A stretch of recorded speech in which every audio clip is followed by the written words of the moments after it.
Hi everyone, welcome back. If you're seeking calm, deep rest, and peaceful sleep, you're in the right place. Let's begin.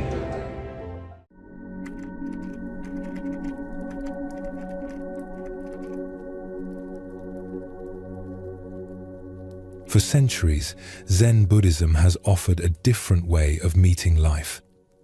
Not through complexity or struggle, but through simplicity, through learning to be present with what actually is, rather than fighting for what we wish would be. Tonight, we'll go on a journey that explores these ancient teachings, not as lessons to memorize or techniques to master, but as stories to rest with. Before we begin, feel free to share what time it is and where you're listening from. Zen teaches that what we're looking for is already here. The calm we seek isn't hidden somewhere in the future, waiting for the right conditions. It's present now, beneath the surface of your thoughts, beneath your worries about tomorrow and memories of today. These stories are just invitations to notice what was here all along. Peace doesn't require perfection. Rest doesn't demand that everything be solved first. There's nothing you need to prepare, nothing you need to understand before we begin. Just relax. Take a slow, deep breath, and let's begin our journey together. Brother Masato had been at the mountain monastery for 8 months, and a question lived with him constantly. What does it mean to truly listen? It wasn't an idle curiosity. The question woke him before dawn and followed him through his daily tasks. It sat with him during meditation and walked beside him on the forest paths.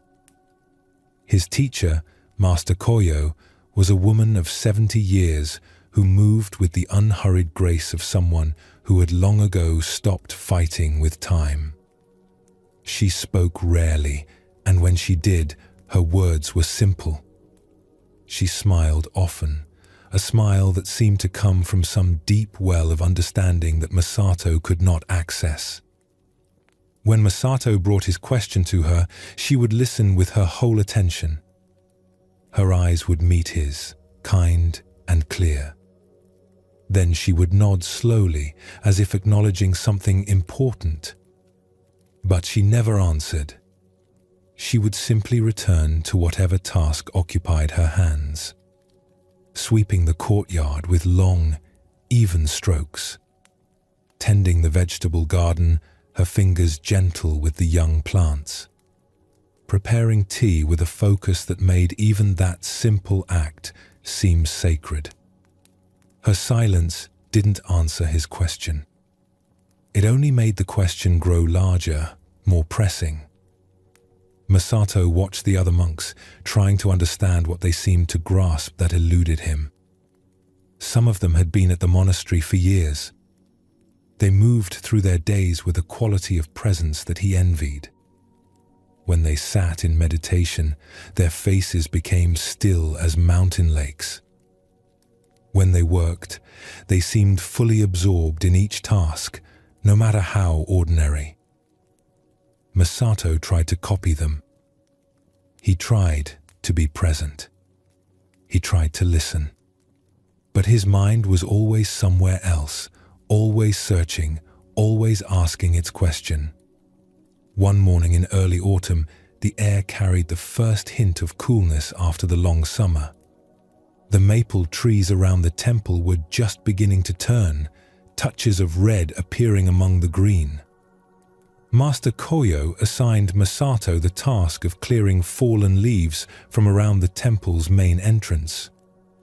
He found the rake leaning against the wall where it was kept and carried it to the front steps. The leaves had begun to gather there, blown by the mountain winds. Red and gold, they made a thick carpet across the stone pathway. He began working slowly, the rake making soft scraping sounds as it moved through the leaves. His mind circled its familiar territory. What am I missing? The other monks seem to understand something I don't. Why can't I find what I'm looking for? Master Koyo's silence felt like a wall he couldn't climb. Each day he grew more frustrated, more convinced that he was failing at something essential. The rake struck something solid beneath the leaves. The sound was different, a dull thud instead of the scraping of wood on stone. Masato stopped and knelt down. He brushed away the layer of autumn color with his hands, revealing a smooth riverstone about the size of his palm. It was gray and completely ordinary. No interesting markings caught the eye. No unusual shape distinguished it from countless other stones that dotted the temple grounds. It was just a stone, the kind you might skip across a pond without a second thought or use to mark a path without really seeing it. Yet Masato found himself picking it up. The stone was cool against his skin, pleasantly smooth. He could feel the subtle irregularities in its surface, places where water had worn it down over years, maybe decades, maybe longer. It had weight, substance. It fit comfortably in his hand. He sat down on the temple steps, still holding the stone. The morning sun was warm on his face. A breeze moved through the maple trees, and a few more leaves drifted down, spinning slowly as they fell. Somewhere nearby, a cricket was singing its late-season song. And then, remembering his question about listening, Masato decided to try something. It felt a bit foolish, even to him. Stones don't speak, after all. They don't have wisdom to share in words. But his teacher had once mentioned, almost in passing, that wisdom could be found in unexpected places. That, sometimes, the most profound teachings came from what seemed most ordinary. So he closed his eyes and tried to listen to the stone. At first there was only the sound of his own breathing, and behind that, the familiar chatter of his mind. This is pointless. You're wasting time when you should be finishing the raking. What are you even doing? Someone might see you sitting here talking to a rock. This isn't how you're supposed to practice. The thoughts came in waves, each one pulling at his attention. His mind wanted to analyze, to judge, to move on to the next thing. It wanted to be anywhere but here, holding this stone, trying to listen. But he kept sitting. Something stubborn in him refused to give up, even though he wasn't sure what he was trying to do. He kept holding the stone, feeling its coolness, its weight. He kept his eyes closed.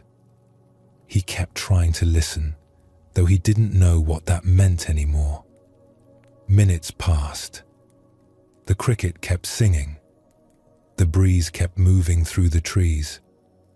Gradually, without him noticing exactly when it happened, something began to shift. Not dramatically. There was no sudden flash of insight. Just a gentle softening, like ice beginning to thaw at the edges. His mind's chatter didn't stop completely, but it became quieter, more distant, like voices in another room. And in that quieter space, he became aware of other things. The wind moving through the pine trees nearby, a sound he had heard every day, but never really listened to. The branches swayed and the needles rustled, creating a soft whisper that rose and fell. He heard birds calling to one another in the distance, their voices clear and bright in the morning air. One sang 3 notes, high and sweet. Another answered with a different pattern, lower and more complex. The faint murmur of monks chanting came from inside the hall. The morning service had begun. Their voices blended together like water over stones, individual words disappearing into a flow of sound that seemed to come from everywhere and nowhere at once. And still Masato listened, his attention widening. He heard the whisper of his own breath moving in and out, a sound so constant he usually forgot it was there. He felt the steady rhythm of his heart, the pulse of blood through his body.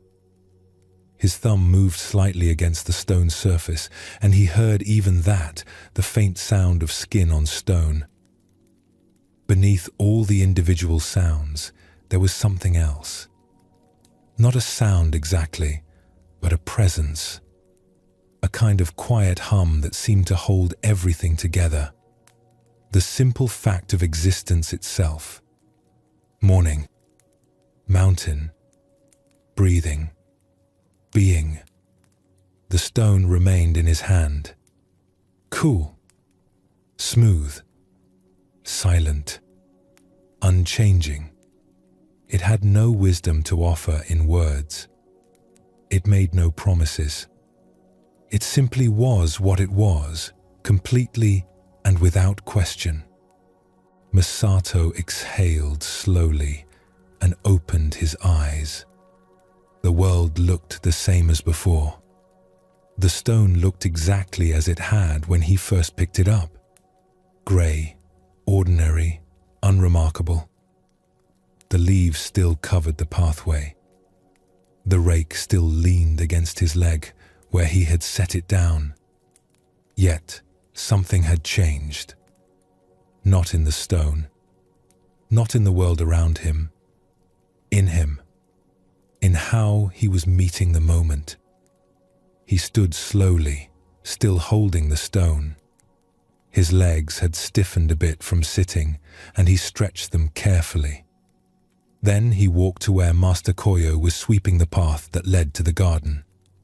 Her movements were rhythmic and peaceful, the broom making long, even strokes across the stones. Masato approached and bowed. He placed the stone on the ground before her, saying nothing. Words felt unnecessary now, somehow too small for what he wanted to express. The old woman stopped sweeping. She looked down at the stone for a long moment, her eyes soft. Then she looked at Masato, and something in her expression shifted. Recognition, perhaps, or acknowledgement. Her eyes were warm and knowing, carrying that quality of understanding he had noticed before, but never quite grasped. "You have listened well," she said quietly. Her voice was gentle, almost a whisper, but it carried clearly in the morning air. Masato bowed again, deeper this time. He realized he didn't need to ask his question anymore. The stone had answered it, not through words or explanations, but through the quality of silence it had invited him into. Through the simple act of being present with something completely ordinary until it revealed itself as extraordinary. That evening, after the day's work was complete and the temple had settled into its nighttime quiet, Masato placed the stone on the small shelf in his room. It sat there among his few possessions. His wooden bowl, his extra robe, a candle, and now this stone, which was just a stone but also something more. A reminder of a moment when his restless searching had stopped and something deeper had opened up. In the days that followed, the stone remained on his shelf. Masato would see it each morning when he woke and each evening before he slept. It never moved. It never changed. It was exactly what it had always been.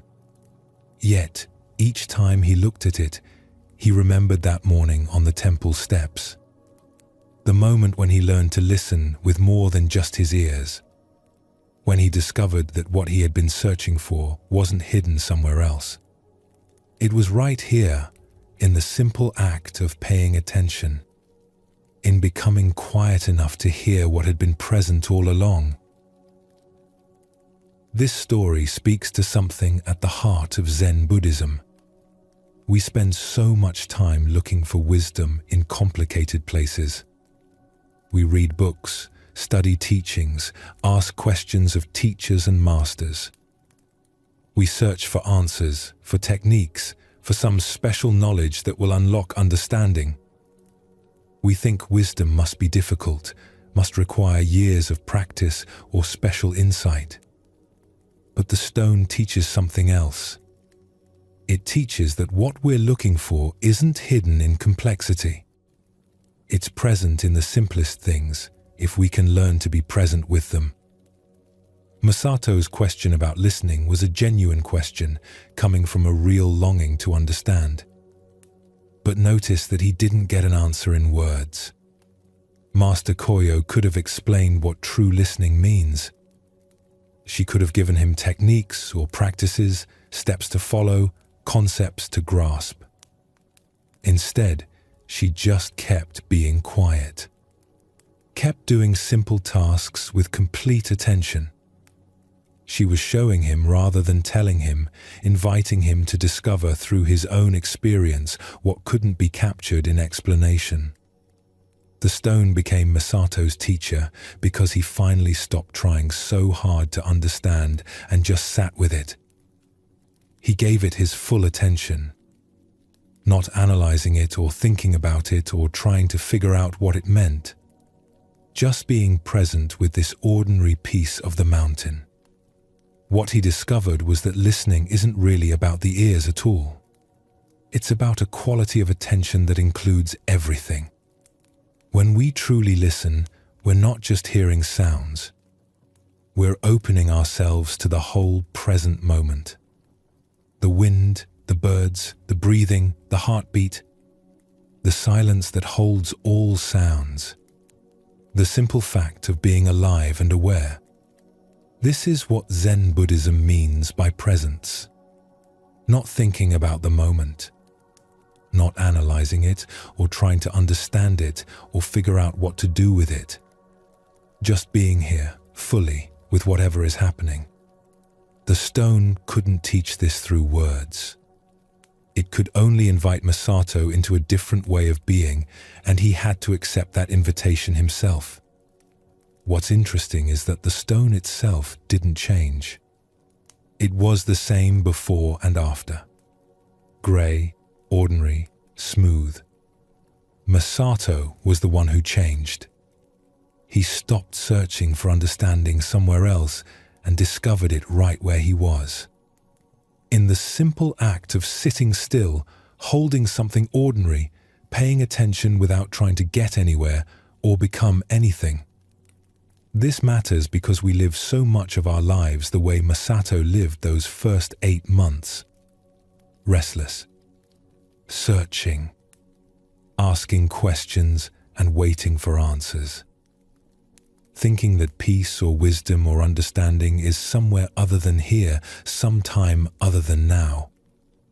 We're so busy looking for it that we miss the fact that it's already present, has always been present, is presenting itself in every moment we're too distracted to notice. A young courier named Kaito hurried through the marketplace, a sealed letter pressed against his chest.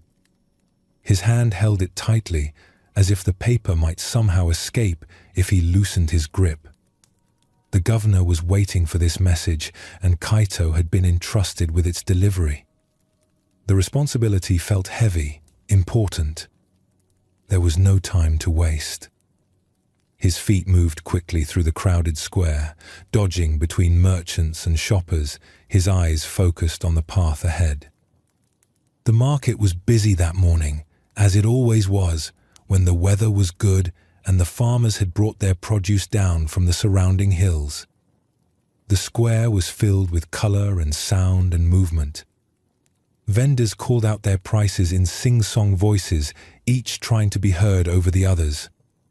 Fresh fish, just caught this morning. Persimmons, sweet and ripe. Rice, the best quality. Cartwheels rattled over the uneven stone pavement, and somewhere a dog was barking. The smell of roasted chestnuts mixed with incense smoke drifting from a nearby temple. A woman was selling flowers, their fragrance adding another layer to the market's complex scent. People moved in every direction, each absorbed in their own purpose.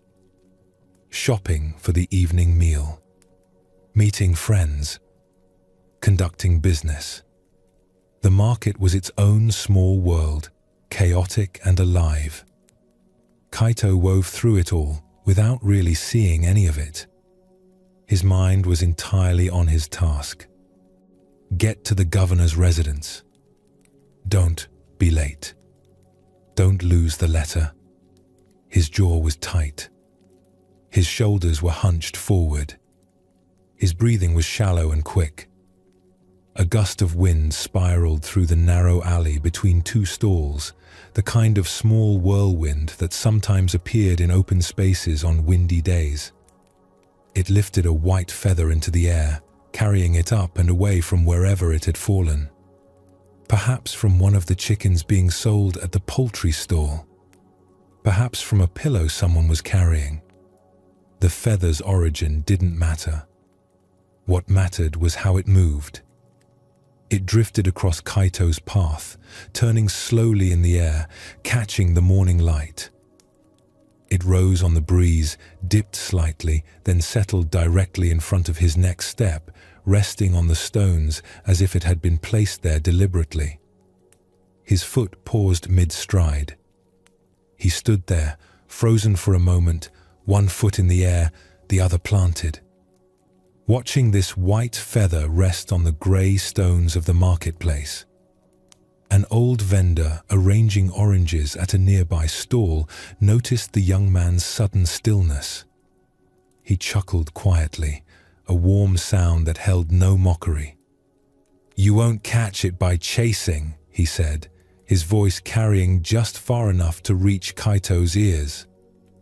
Kaito looked up, pulled from his focused trance. The vendor was elderly, his face deeply lined from years in the Sunday. His hands moved with practiced ease as he arranged the oranges in a careful pyramid, each piece of fruit placed with attention. He seemed in no hurry at all, as if he had all the time in the world for this simple task. "I wasn't trying to catch it," Kaito said, though he wasn't entirely sure why he responded at all. He should be moving. He should be on his way. The vendor just smiled, a knowing expression that suggested he had seen many young men rushing through the market over the years, all convinced their urgency was uniquely important. He continued arranging his fruit. Each orange turned until it caught the light just right. Kaito looked back down at the feather. Another breeze stirred through the marketplace, gentler this time, and the feather lifted again. It spiraled away, rising higher, moving between the awnings and banners that hung above the stalls. It tumbled and turned, completely unconcerned with direction or purpose. Not trying to go anywhere in particular. Just moving with whatever wind found it, trusting each current to carry it where it would. Kaito watched it drift upward and away. His hand was still pressed against his chest, holding the letter. He became aware, suddenly, of how tightly he was gripping it. How fast his heart was beating beneath his palm. How his whole body felt clenched with urgency, every muscle tight with the need to hurry. The feather disappeared over a rooftop, and still Kaito stood there. He took a breath, a real breath, deeper than the shallow gasps he'd been taking as he rushed through the square.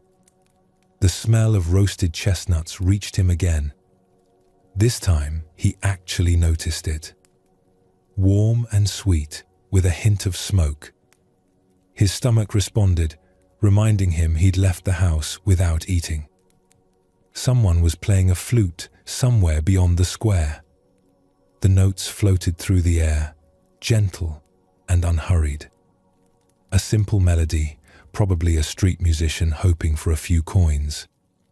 The music wove between the vendors' calls and the cart wheels and the conversations, adding something soft to the market's busy sounds. The vendor was still arranging his oranges, and Kaito found himself watching. The old man's movements were slow and deliberate.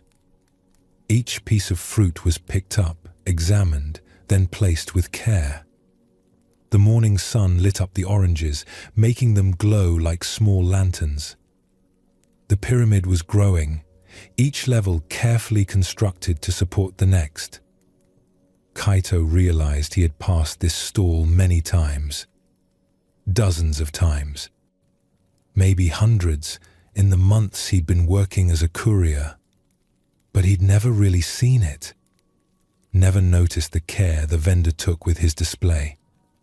Never watched how the morning light transformed ordinary fruit into something beautiful. He loosened his grip on the letter. His shoulders dropped slightly, releasing tension he hadn't known he was carrying. His breathing slowed and deepened. The letter still needed to be delivered. That hadn't changed. The governor was still waiting. The message was still important.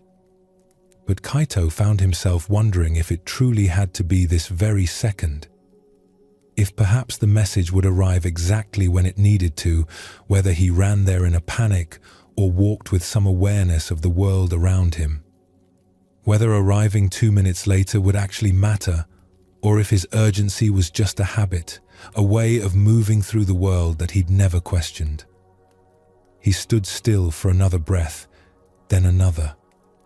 The flute continued its melody, notes rising and falling like the feather had risen and fallen. The vendor placed another orange on his pyramid, adjusting it slightly until it sat just right. People continued moving through the market. Some hurried like Kaito had been, others taking their time, examining vegetables, greeting friends, living their morning at their own pace. Kaito began walking again. Not as fast as before. Not with that tight, driven intensity. His hand still held the letter to his chest, but more gently now, without that desperate grip. He looked around as he walked, actually seeing the market for the first time in a long while. An old woman was selling flowers, each bloom arranged in simple bundles tied with grass. White chrysanthemums, yellow daisies, purple asters. She sat behind her display with a peaceful expression, not calling out like the other vendors, just letting the flowers speak for themselves. A child was laughing at something his mother said, the sound bright and free.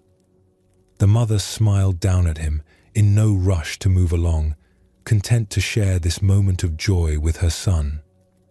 Kaito noticed the way the sunlight came through the fabric awnings, painting everything in soft, warm colors. Red and gold and orange, like autumn itself, had been caught in cloth and hung above the market square. The governor's residence was only 2 streets away. Kaito would arrive in a few minutes instead of 1. The message would be delivered. His duty would be fulfilled. But something in how he moved through the world had shifted, all because a feather had fallen in his path and he had paused just for a moment to watch it fly away. This story shows us something simple but easy to forget. We move through our days with such focused urgency. We have places to go, tasks to complete, people waiting for us. This feels important, and often it is. Responsibilities are real. Duties matter. But in our rush toward the next thing, we miss the texture of living itself. We miss the actual experience of being alive. Kaito was doing what felt necessary. Delivering a message quickly. Being responsible. Taking his work seriously. Nothing wrong with any of that. These are good qualities. But notice what was happening in his body, in his mind. His whole being was clenched. His awareness had narrowed to a single point. Get there. Don't waste time. Hurry. Everything else had disappeared. The feather interrupted this momentum. Not dramatically. Not with force or demand. Just gently, with its simple presence. a small white thing drifting on the wind, completely unbothered by urgency or purpose. It had no message to deliver, no deadline to meet, no one waiting for it.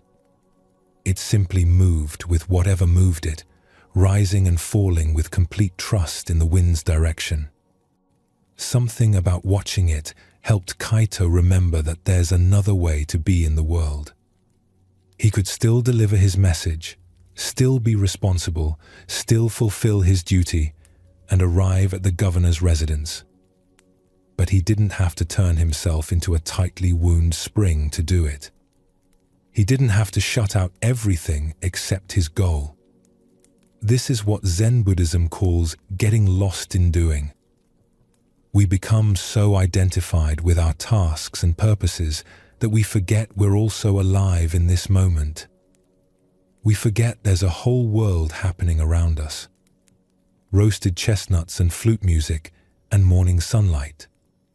Small moments of beauty and presence that exist whether we notice them or not. Life happening right now, right here, while we rush past it towards some future moment when we think we'll finally have time to pay attention. The old vendor with his oranges was showing a different way. He was working too. Arranging fruit to sell, trying to attract customers, earning his living. But he wasn't at war with the moment. He placed each orange with care, as if this simple task deserved his full attention. He had time to notice a young man pausing to watch a feather. He could smile and offer a gentle observation. His work and his presence weren't separate things. He was fully there, doing what needed doing, but also being alive while doing it. The rain had been falling since dawn, turning the forest path into mud and standing water. Two monks walked in silence, their robes growing heavy with moisture, their sandals making wet sounds with each step.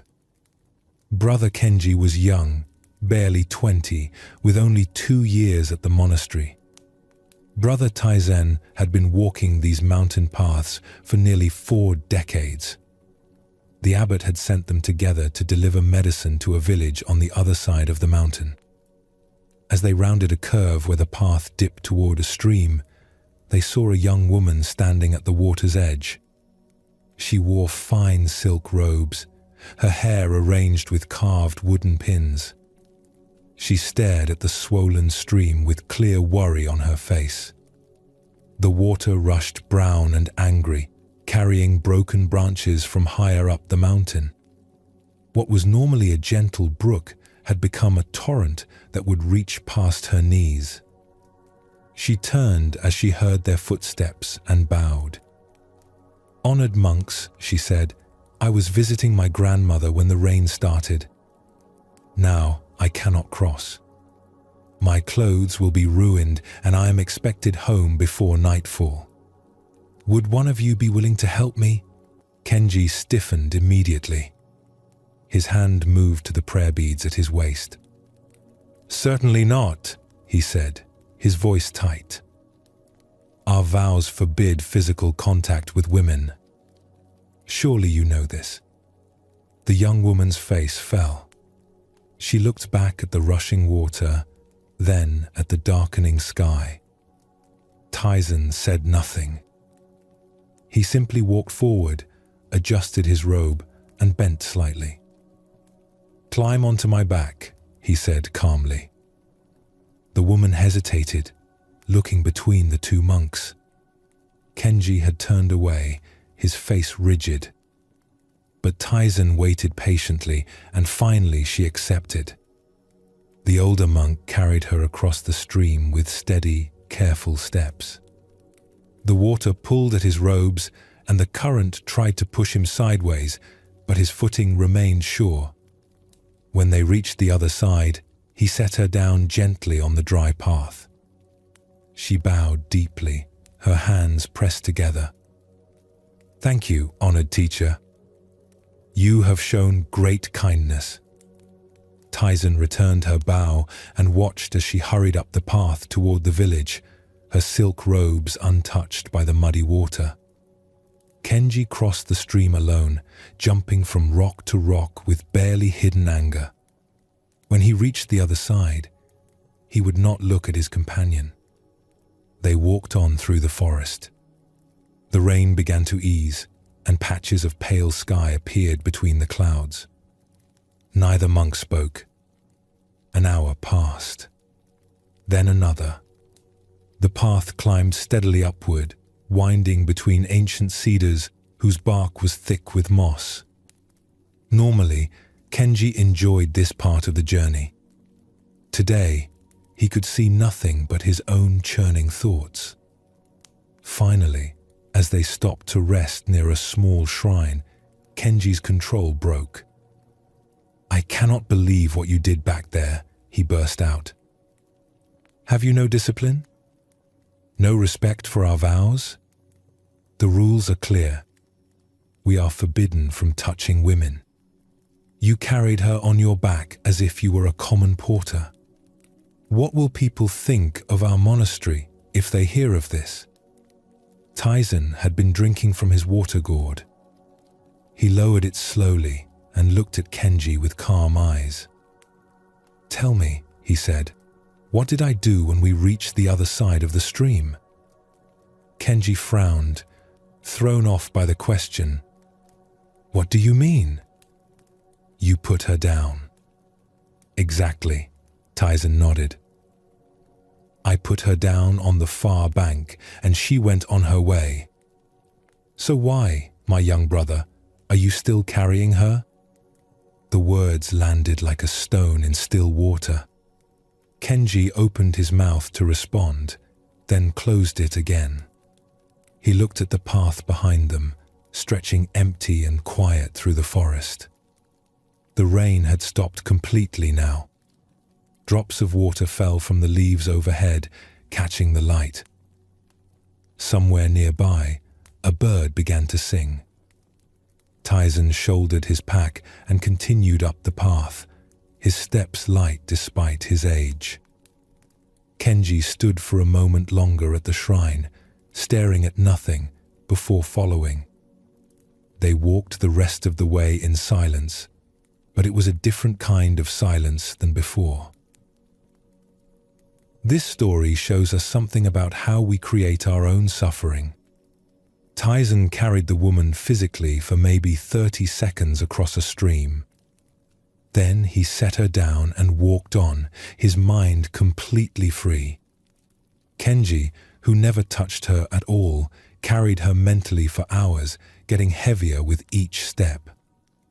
The young monk thought he was protecting his practice and following the rules. Really, he was making himself miserable over something that had already ended. The woman was long gone, probably at home with her family. But in Kenji's mind, the stream crossing kept happening over and over. Zen Buddhism sees this pattern clearly. The original moment is rarely what hurts us. What happens afterward in our thoughts is where the real trouble starts. We replay conversations that ended hours ago. We go over moments of embarrassment or anger from yesterday, last week, even years past. These mental replays feel like we're dealing with the situation. Actually, we're just creating fresh pain in the present moment. Taizen's question cuts right through this habit. When we hold on to something mentally long after it's physically over, we're the ones making the burden. The person who upset us has moved on. The embarrassing moment is done. The difficult conversation ended. But we keep bringing these finished events back to life through our thoughts. What's interesting is that Kenji was carrying something that weighed nothing. An event that was over. A woman who was gone. His arms were empty, but his mind was full. This is what thoughts do when we give them too much power. They can make us tired from carrying air.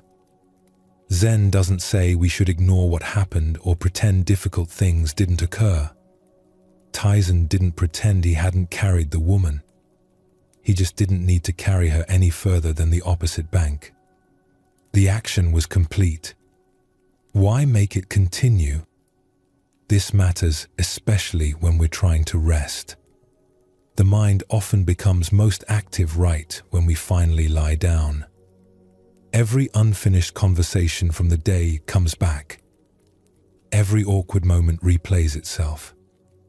Every worry about tomorrow shows up.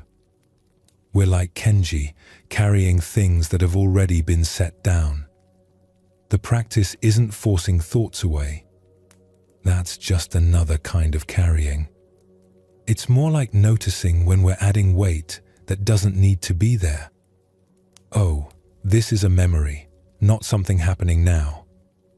Oh, I'm rehearsing an argument that's already over. Just seeing this clearly can change something. What Zen Buddhism offers is permission to put things down, not by fighting them, but by recognizing that carrying them is a choice we keep making without realizing it. The moment passes on its own. We're the ones who keep calling it back. A merchant named Hiroshi had spent 30 years building his trading business. He started with nothing and worked his way up to 3 shops in different villages. He employed a dozen workers and made a decent living. One spring morning, Hiroshi prepared for his monthly journey to check on his businesses. He loaded his traveling pack carefully. Account books, letters to his shop managers, samples of goods, several strings of copper coins for payments. But as he lifted the pack, something felt wrong. It seemed heavier than usual, pulling at his shoulders with unexpected weight. He set it down and opened it, checking everything. Nothing was missing. Nothing extra. Yet, when he shouldered it again, the weight felt almost unbearable. His wife noticed his struggle. "Perhaps you're getting sick," she suggested. "Maybe you should rest today." But Hiroshi shook his head. His first shop was expecting a payment, and his second shop's manager had written with concerns that needed addressing. He couldn't delay. He adjusted the straps and set out. The path to the first village took him up a steep mountain trail. Normally, Hiroshi enjoyed this walk. The views were good, and the physical effort helped clear his mind for business. Today, every step felt hard. His breathing came heavy. His shoulders ached. The pack seemed to grow heavier with each hour. By the time he reached the first village, he was exhausted. He delivered the payment and checked the accounts, but his usual sharpness was gone. The shop manager asked him questions about ordering new stock, and Hiroshi found himself unable to think clearly. "Are you feeling well, Master Hiroshi?" the manager asked. "You look pale." "Just tired from the journey," Hiroshi replied. The pack was heavy today. He stayed the night at the village inn, hoping sleep would help.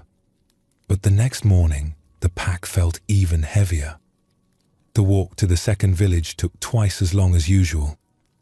Hiroshi had to stop and rest every few hundred paces, setting the pack down before forcing himself to pick it up again. At the second shop, the manager was waiting with concerns about a supplier delivering poor quality goods. Normally, Hiroshi would have offered clear guidance. Today, his mind felt as heavy as his pack. He gave vague instructions and left quickly. The third village was still 2 days away. Hiroshi sat at a roadside shrine, looking at his pack with something close to despair. He couldn't continue like this. An old monk appeared on the path, walking easily despite his age. He carried nothing but a small bundle and a walking stick. When he saw Hiroshi slumped at the shrine, he paused. "You look troubled, friend," the monk said. Hiroshi gestured at his pack. This burden has become impossible. I don't know what's wrong with me. The monk studied the pack. May I? He asked, reaching for it. Hiroshi nodded. The monk lifted the pack easily, testing its weight. This is not particularly heavy, he observed. What's inside? Business items, Hiroshi said. Account books, letters, some coins. Nothing unusual. And yet it feels unbearable to you? For 2 days now, yes. The monk sat beside Hiroshi at the shrine. Tell me about your business. Hiroshi wasn't sure why he opened up to this stranger, but something about the monk's presence made it easy. He explained about his 3 shops, his employees, his responsibilities. And then, though he hadn't planned to, he found himself talking about his worries. The truth is, Hiroshi said slowly, I'm not sure any of this matters anymore. My eldest son has no interest in the business. He wants to become a scholar. My younger son is too wild. When I'm gone, everything I've built will probably fall apart. And even now, I see problems I can't solve. The shop in the second village is losing customers. The economy is changing. Merchants from the city are taking business from small traders like me. He continued, words tumbling out. I lie awake wondering if I've wasted my life. All this work, and for what? To leave my sons with businesses they don't want? To struggle against changes I can't control? When he finally stopped, the monk was quiet for a long moment. Then he reached over and began untying Hiroshi's pack. He opened it and carefully removed each item, setting them on the shrine's stone steps. Account books, letters, coins, fabric samples.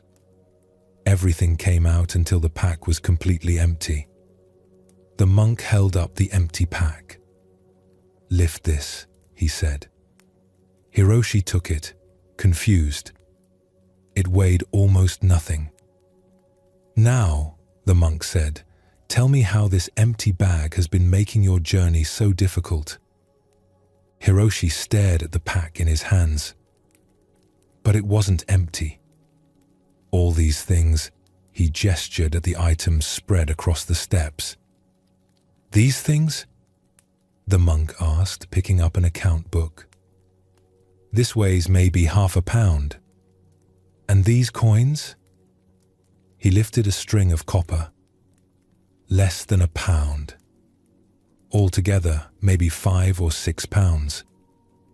But it felt like 50 pounds, Hiroshi said. Yes, the monk agreed. Because you were carrying much more than what's in your pack.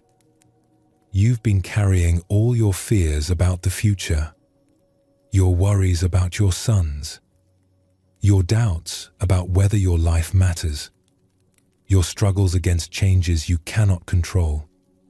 These invisible weights are far heavier than any physical load. Hiroshi looked at his hands holding the empty pack. The monk's words hit him with unexpected force. The pack itself is light, the monk continued. It was always light. What makes you stumble is everything you've added to it in your mind. The monk began repacking Hiroshi's belongings, placing each item carefully back inside. Your business concerns are real. Your worries about your sons have reasons. But carrying these worries as you walk doesn't make them lighter. It only makes you heavier. Hiroshi watched as the monk closed the pack and held it out. Try again, the monk said. Hiroshi took the pack and lifted it to his shoulders. To his surprise, it felt different. Not exactly light, but bearable. Natural. the weight it should have been all along. The load hasn't changed, the monk observed. But perhaps how you're holding it has. Hiroshi stood at the shrine for a long time after the monk continued down the path. He looked at the mountains ahead, at the road to his third shop. The journey hadn't gotten shorter. The problems hadn't disappeared. But something had shifted. He adjusted his pack and started walking. This time, his steps were steady. This story reveals another layer of what Zen Buddhism sees about burden. Where Kenji carried a memory, Hiroshi carried something harder to see, worry about things that hadn't happened yet and couldn't be controlled. The empty pack is a perfect image for this. Hiroshi's business items had real weight, but that weight was manageable. What made the pack unbearable was everything he had unconsciously added to it. His fears for the future, his sense of wasted effort, his anxiety about changes beyond his reach. These invisible additions multiplied the actual weight many times over. This is remarkably common. We carry not just the actual demands of our lives, but layer upon layer of worry and fear about those demands. A simple meeting at work becomes heavy with anxiety about performance and what others think. A conversation with family carries the weight of old patterns and future expectations.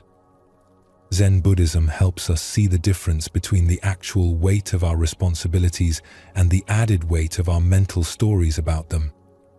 Hiroshi really did have business concerns. His shops really needed attention. His sons really were making unexpected choices. But carrying anxiety about these facts didn't help anything. It only made him less able to address what actually needed his attention. The monk's demonstration with the empty pack cuts through this confusion simply.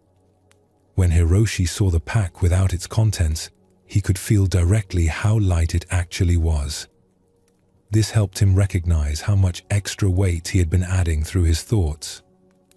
But notice the monk didn't suggest Hiroshi abandon his responsibilities or stop caring about his business and family.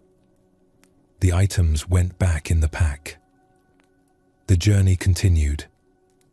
The difference was in how Hiroshi related to the actual weight versus the imagined weight. This matters especially at night. Nighttime seems to multiply our tendency to add invisible weight to life's actual demands. A problem that seemed manageable during the day can feel crushing when we're lying in the dark. Worries we kept in perspective while active suddenly seem urgent and overwhelming. What Zen sees is that if we had to solve every problem before we could feel peace, we would be trapped. Some concerns don't have quick solutions. Some worries are about things that haven't happened and may never happen. Some fears are about changes we genuinely cannot control. But recognizing the difference between the actual situation and our anxiety about the situation creates space for peace even when problems remain. Hiroshi's shops didn't suddenly become successful. His sons didn't transform. Yet he could walk on with a lighter step.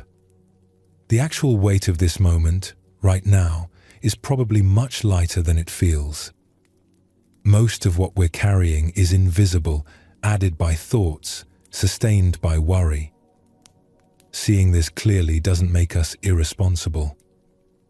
It makes us capable of responding to what's actually here instead of exhausting ourselves with what we imagine. The kitchen of Master Ren's tea house was always filled with steam and warmth. The scent of simmering broth hung in the air, mixing with the smell of fresh-cut vegetables and the faint char of the wood fire. The rhythmic sound of a knife against a cutting board provided a steady pulse to the room's activity. A young apprentice named Jiro had been assigned what seemed like the simplest task in the kitchen: stirring the soup. He stood by the great iron pot that hung over the fire, wooden spoon in hand, watching the broth swirl beneath his touch. The pot was large enough to feed everyone who came to the tea house that day, and it needed constant attention to keep the ingredients from settling and burning at the bottom. Jiro had been at the tea house for 3 months now. He had hoped to learn the art of tea preparation, the subtle movements and precise timing that Master Ren demonstrated with such grace. Instead, he found himself stirring soup, day after day, hour after hour. The same circular motion, over and over, until his arm ached and his mind grew numb with boredom. The day was ending. The sun cast amber light through the paper windows, creating soft rectangles of gold on the worn wooden floor. Most of the day's customers had come and gone. The tea house would close soon, and Jiro's arm was tired from stirring. His patience, never strong to begin with, had worn thin. He set down the spoon and approached Master Ren, who was arranging cups on a tray with his usual careful attention. Jiro tried to keep the frustration from his voice, but didn't quite succeed. "Master Ren, why must I stir this endlessly? The broth moves, yet nothing changes. I stir and stir, but the soup is the same. What am I learning from this?" Master Ren looked up from his work. His face was calm, showing neither approval nor disapproval.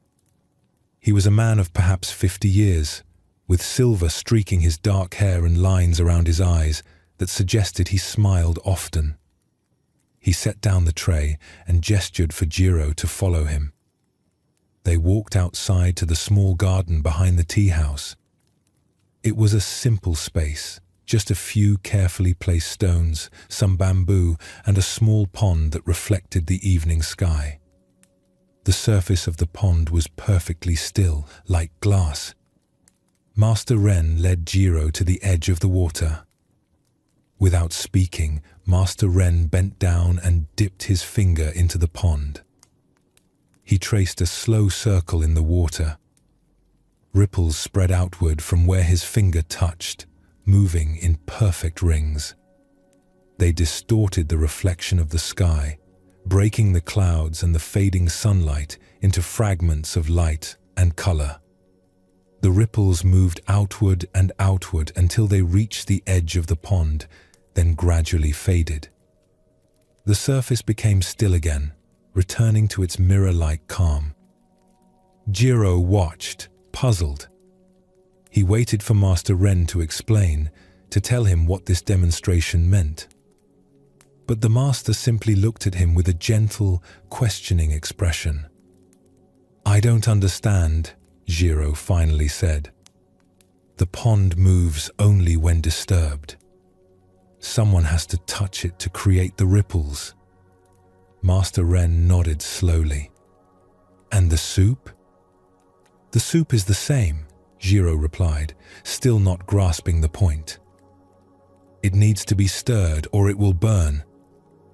It won't move on its own." "Are you certain?" Master Ren asked. Then he turned and walked back toward the tea house, leaving Jiro standing alone by the pond. Jiro stared at the still water. He looked at his own reflection, clear now that the ripples had faded. He thought about the soup sitting in its iron pot over the fire. He thought about all the hours he had spent stirring, convinced that without his constant motion, the soup would somehow fail. That night, as he returned to the pot for what he expected would be another hour of stirring, Jiro hesitated. His hand reached for the wooden spoon, but stopped before touching it. He stood beside the pot, simply watching. The steam rose in gentle curls, carrying the rich smell of vegetables and herbs. The fire crackled beneath the pot, its flames dancing in their constant, changing patterns. And in the depths of the pot, barely visible through the steam and the dim light, something moved. Jiro leaned closer, watching more carefully. The broth was moving on its own. Slowly, almost imperceptibly, it turned in a lazy spiral. The heat from the fire below created currents in the liquid. Warmer broth rose from the bottom, while cooler liquid descended from the top. The pot was stirring itself in its own way, following the natural patterns of heat and movement. Jiro stood there for a long time, just watching. The broth continued its slow circulation. Nothing burned. Nothing settled. The soup was doing exactly what it needed to do, and his constant stirring had been, if not unnecessary, then at least not as essential as he had believed. He picked up the spoon, but now his relationship to it had changed. He dipped it into the broth, but instead of his earlier forceful stirring, he moved it gently, following the existing currents rather than trying to create new ones. His motion joined with the soup's natural movement instead of fighting against it or ignoring it. Master Ren appeared in the doorway of the kitchen. He said nothing, but Jiro saw the slight nod of acknowledgement. The master had known all along what Jiro needed to discover: that sometimes our help becomes interference. That sometimes the best action is the smallest action, the one that works with what's already happening rather than imposing a new pattern. In the days that followed, Jiro's relationship with the soup pot changed entirely. He still stirred, but with a different quality of attention. He learned to feel when the broth needed encouragement and when it needed to be left alone. He discovered that there were rhythms to the cooking that he could join, but couldn't force. His arm stopped aching because he had stopped fighting against the natural movement of the liquid. More than that, something in his mind had shifted. He began to notice this same pattern everywhere. In the garden, plants grew at their own pace, regardless of how much he wished them to hurry. In the tea house, conversations between customers flowed in their own directions, following paths that couldn't be predetermined. Even in preparing tea, there was a point where all the careful preparation gave way to simply allowing the leaves to steep, to release their essence in their own time. Master Ren still hadn't taught him the formal tea ceremony, but Jiro was beginning to understand that perhaps he was learning something more fundamental. Something about the difference between doing and overdoing. About recognizing when to act and when to allow. About the wisdom of sometimes stepping back and trusting that processes have their own intelligence. This story contains something central to Zen Buddhism's teaching about action. We live in a world that constantly tells us to do more, try harder, stay busy, keep moving. We believe that our worth comes from our constant activity, that if we're not actively making things happen, we're somehow failing. But notice what Jiro discovered. The soup didn't need his constant, forceful stirring. It had its own way of moving, created by the natural physics of heat and liquid. His stirring wasn't wrong, but his belief that the soup couldn't function without it was mistaken. He was adding effort where less effort would serve better. This is what Zen calls Wu Wei, often translated as non-doing or effortless action. It doesn't mean doing nothing. It means not adding unnecessary action to what's already happening naturally. It means learning to feel the difference between helpful engagement and interference disguised as help. Think about how much energy we spend in forceful stirring. We try to make relationships develop faster than they naturally would. We push against our own creative processes, demanding immediate results. We attempt to force solutions to problems that might resolve themselves if given time and space. We stay busy with motion that creates the illusion of progress while actually preventing natural development. Jiro's tired arm was a signal. His frustration was a signal. These were signs that he was working against something rather than with it. But we often ignore these signals, thinking that difficulty means we need to try harder, that resistance means we need to push more forcefully. What Master Ren showed with the pond was elegant. A finger touching water creates ripples. Remove the finger and the ripples fade. The water returns to stillness on its own. No one needs to make it calm again. This is the nature of things when left to follow their own course. The soup, too, had its own nature. Heat rises. Cooler liquid descends. This creates circulation without anyone forcing it. Jiro's role wasn't to create this movement, but to work gently with it, to guide it slightly when needed, to trust it most of the time. This teaching appears throughout Zen Buddhism. The best action often feels effortless because it's aligned with what wants to happen anyway. A skilled craftsman's hands move almost automatically, not from mindless repetition, but from deep understanding of the material. A gardener learns when to prune and when to let growth take its course. A teacher knows when to speak and when to remain silent, trusting the student's own process of understanding. What changes isn't that we stop acting. Jiro still stirred the soup, but the quality of action transforms. Instead of forceful imposition, there's gentle cooperation. Instead of constant interference, there's trust in natural processes with occasional guidance. Instead of exhausting ourselves with unnecessary effort, we learn to recognize where our energy actually serves. A traveler named Sora stood at the edge of the bamboo bridge, watching it sway in the wind. The bridge stretched across a wide river gorge, connecting the path she was on to the continuation of the trail on the other side. It was the only way forward. The only way back was 3 days of walking. The rain had passed through that morning, leaving everything wet and shining. But the river below still churned violently, swollen with runoff from the mountains. The water was brown and fast, carrying broken branches and debris. The sound of it filled the air, a constant roar that spoke of power and danger. The bridge itself was made of bamboo poles lashed together with rope, with bamboo railings on either side. It was a local construction, probably rebuilt every few years as the old materials wore out. Right now, it swayed back and forth in the wind that funneled through the gorge. Not dramatically, but enough to make Sora's stomach tighten with fear. She had crossed bridges before. Many bridges. But always sturdy ones, made of stone or heavy timber. This bamboo construction looked so fragile, so temporary.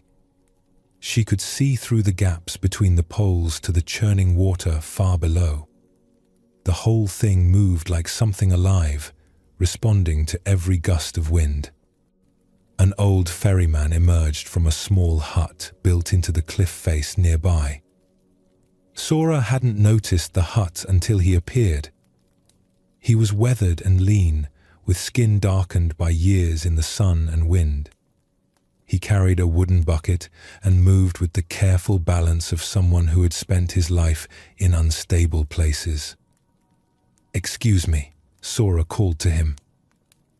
"This bridge, is it safe? It looks so unsteady."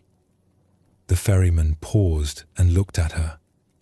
Then he looked at the bridge with an expression that suggested he had seen it 1,000 times and found nothing remarkable about it. He set down his bucket and walked to the edge of the path.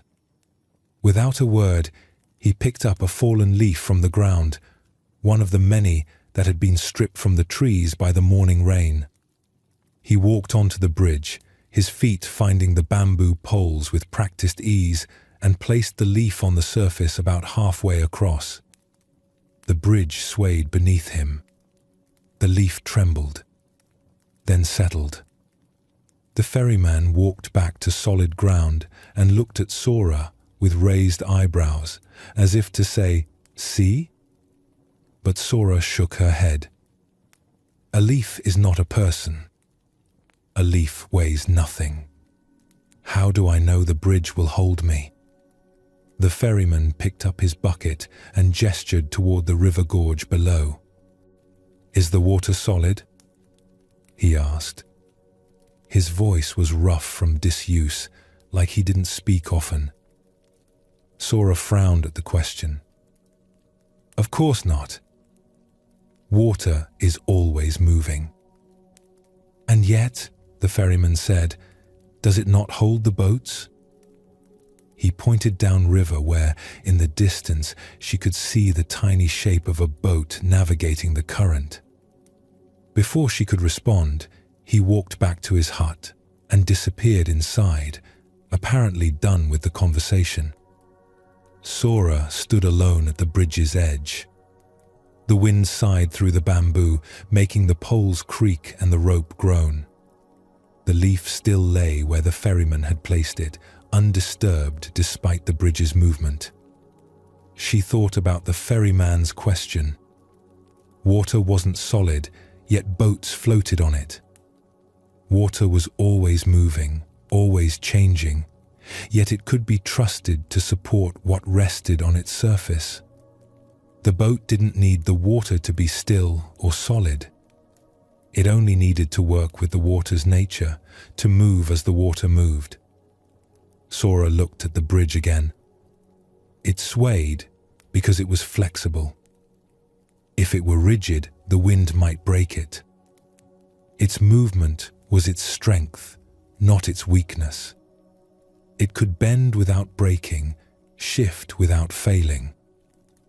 She took a deep breath and placed one foot onto the first bamboo pole. It held her weight easily. The bridge swayed slightly, responding to her presence, but it didn't feel dangerous. It felt responsive, alive, aware of her in some way. She placed her other foot forward.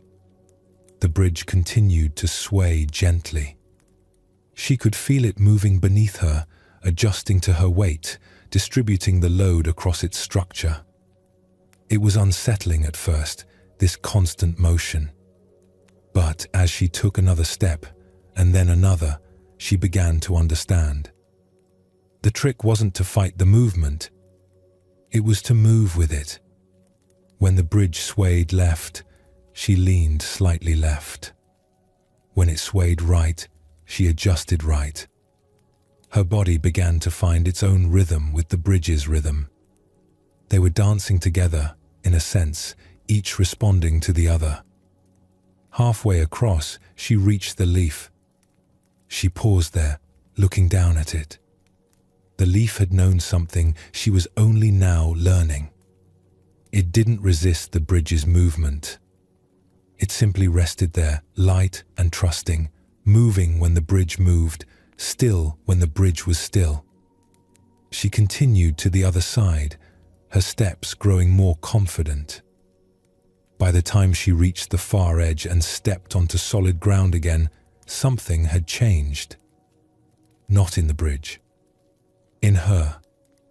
She turned and looked back across the gorge. The bridge still swayed in the wind. It looked just as unstable as it had before. But she no longer saw it as dangerous. She saw it as wise, as perfectly designed for the forces it had to navigate. Its flexibility was what allowed it to survive in this wind-torn gorge. A rigid bridge would have been destroyed long ago. Sora continued on her journey, but she carried the bridge's teaching with her. That sometimes what looks unstable is actually more trustworthy than what appears solid. That flexibility can be stronger than rigidity. that moving with something is often safer than trying to remain completely still. This story touches something essential in Zen Buddhism's understanding of how to live. We spend so much energy trying to create stability, trying to build lives that won't move or change or sway. We want solid ground beneath our feet at all times. We want certainty, security, permanence. But the bridge teaches a different wisdom. It teaches that flexibility is strength, that what bends can survive forces that would break rigid structures. That trust sometimes means accepting movement rather than demanding stillness. Sora's fear at the bridge's edge was natural. Our instinct is to trust what feels solid and fear what moves. But notice what the ferryman revealed. The leaf rested on the swaying bridge without fear. The boat floated on moving water without sinking. Neither needed stillness to be safe. They needed only to work with the movement rather than against it. Think about the areas of life where we demand solidity. Relationships must never change. Jobs must provide permanent security. Understanding must be fixed and final. But life isn't built that way. Relationships grow and shift. Work changes. Understanding deepens and sometimes has to be revised. When we insist that these things remain rigid, we create suffering for ourselves. Sora's journey across wasn't about conquering her fear through force of will. It was about learning to move differently. When she stopped resisting the bridge's sway and started moving with it, the crossing became not just possible but natural. Her body found its rhythm with the bridge's rhythm. They collaborated rather than fought. This teaching appears everywhere in Zen practice. In meditation, we learn that thoughts will move through the mind like wind through a gorge. We can exhaust ourselves trying to make the mind completely still, or we can learn to sit peacefully while thoughts come and go. In daily life, we can rage against change and uncertainty, or we can develop the flexibility to move with them. What makes this difficult is that flexibility requires trust. Sora had to trust the bridge before she could learn to move with it. She had to take that first step without certainty about what would happen. This is the leap that Zen often asks of us. Not blind trust, but trust earned through testing, through actually stepping onto the bridge and discovering that it holds. This is how we learn to trust life's instability. Not through believing it will suddenly become stable, but through discovering we can find our balance within the movement. The bridge will always sway. The water will always flow. The question is whether we can dance with this reality or whether we'll spend our lives frozen at the edge, demanding a solidity that doesn't exist. In the mountains beyond the temple, a master archer named Kai practiced in solitude. His name was known in the valley below. Travelers spoke of his skill with quiet respect. Every arrow found its mark. Every shot was perfect in form and execution. The practice ground was a clearing in the forest, surrounded by ancient pines. A wooden target stood at the far end, its center marked by rings of red and white paint. The paint was fresh because Kai replaced the target often. His arrows had a way of destroying what they struck. A wandering monk appeared one afternoon, drawn by the rhythmic sound of arrows hitting wood. He stood at the edge of the clearing, watching in silence. Kai continued his practice, unaware or unconcerned with the observer. Draw, aim, release. Draw, aim, release. Each arrow flew straight and true, sinking into the target's center with a solid thunk. After perhaps 20 arrows, Kai paused. He walked to the target to retrieve them, pulling each one free with a slight twist. As he returned to his shooting position, he noticed the monk. "Your aim is flawless," the monk said. "Each shot perfect." Kai nodded, accepting the compliment without false modesty. He had worked many years to achieve this level of skill. Thousands of hours of practice, his muscles trained to move with precision, his mind trained to focus without wavering. "But is it effortless?" the monk asked. Kai frowned. "What do you mean? I have trained for years to perfect my technique." The monk bent down and picked up a small twig from the forest floor. Without warning, he tossed it into the air. The wind caught it immediately, sending it tumbling and spinning through the clearing. It rose, twisted, turned, and finally landed softly on a bed of pine needles. "The twig has no training," the monk observed. "Yet it follows its path perfectly." Kai set down his bow. A twig is not an arrow. A twig is carried by the wind. An arrow must be guided by the archer.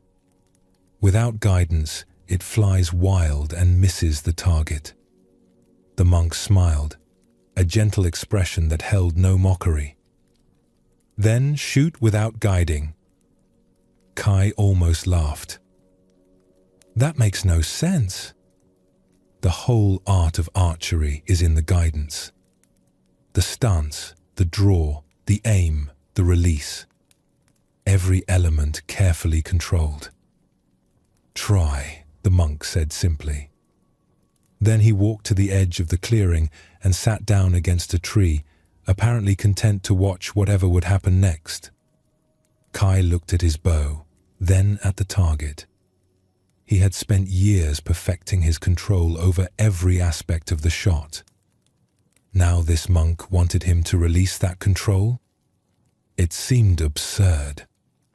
But something in the monk's quiet confidence made him curious. He nocked another arrow and lifted the bow. He drew back the string to his anchor point, his form perfect as always. He aimed at the target's center, his eye finding the exact point he wanted to hit. And then, as he began to release, he tried to let go of the guidance. To just release without that final moment of adjustment that he always made. His fingers twitched. The arrow veered slightly, missing the center by several inches. It still hit the target, but it was far from his usual standard. Kai lowered his bow, frustrated. The monk said nothing, just watched with that same gentle smile. Kai tried again. Drew, aimed, released. This time, he was more aware of all the tiny adjustments he made. The slight shift of his shoulder to compensate for wind. The minute change in his hand position to correct the arrow's flight. The unconscious calculation that happened in the moment before release. So many tiny interventions, all happening so fast he normally didn't notice them. When he tried to stop making these adjustments, to just let the arrow fly, it felt wrong. Uncontrolled.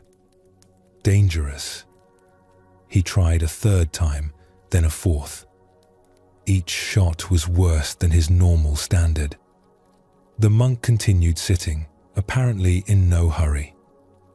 Finally, Kai set down his bow and walked over to where the monk sat. "I don't understand what you're asking. How can I shoot without guidance?" "The guidance is what makes the shot accurate." The monk gestured at the forest around them. "Watch the trees for a moment." Kai looked. The wind was moving through the pines, bending their branches, making them sway. But the trees weren't resisting. They weren't trying to stay rigid against the wind's force. They bent, flexed, moved with each gust. and when the gust passed, they returned to their natural position. The trees don't guide the wind, the monk said. They don't try to control it, but they also don't break. They've learned to move with forces they cannot control. That night, after the monk had continued on his way, Kai sat in his small house with his bow across his lap. He thought about the twig flying, about the trees bending, about all his careful control and what it might be costing him. His practice had become so focused on perfection that perhaps he had lost something. Some quality of naturalness, of flow. His shots hit the target, yes, but they came from pure technique, from the conscious application of learned skill. Was there another way? A way that included skill but wasn't bound by it? Over the following weeks, Kai began to practice differently. He still maintained his form, still aimed carefully. But he tried to release his grip on the outcome, to set up the shot properly and then trust it, rather than trying to control every fraction of an inch of the arrow's flight. It was harder than he expected. His mind wanted to interfere, to make those last-moment adjustments. But gradually, he learned to step back from that urge, to prepare everything correctly, and then let the arrow find its own way. The strange thing was, his accuracy didn't decrease. If anything, it improved. The arrows flew with a quality they hadn't had before. Something more relaxed, more natural. As if the arrow itself knew where to go once he stopped trying to force it.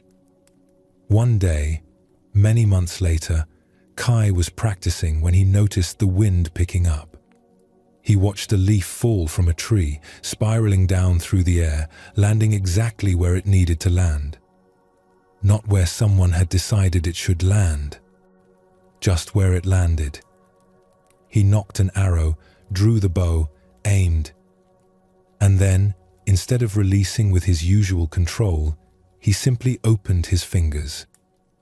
Let the arrow go, the way the tree let the leaf go, trusting it to find its path.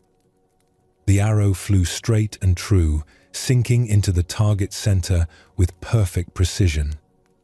But the shot had felt different, effortless. Not because it required no effort, but because the effort had become so aligned with the action that they were no longer separate things. Kai smiled. The monk's teaching had taken root in its own time, in its own way. Like everything else, it couldn't be forced, only allowed. This story reveals another layer of what Zen Buddhism teaches about action and control. Kai's problem wasn't that he was skilled. Skill is valuable, the result of dedicated practice and attention. His problem was that his skill had become rigid, bound by the very control that had created it. The monk's challenge was subtle. He wasn't suggesting that Kai abandon technique or stop aiming. He was pointing to something beyond technique, a quality of action that includes skill but isn't imprisoned by it. Effortless action doesn't mean unskilled action. It means action where the skill has become so natural that it no longer requires constant conscious control. Think about learning any skill. At first, everything is awkward and requires intense focus. Learning to drive, you think about every movement. Check the mirror, press the brake, turn the wheel. Each action is separate, deliberate, controlled.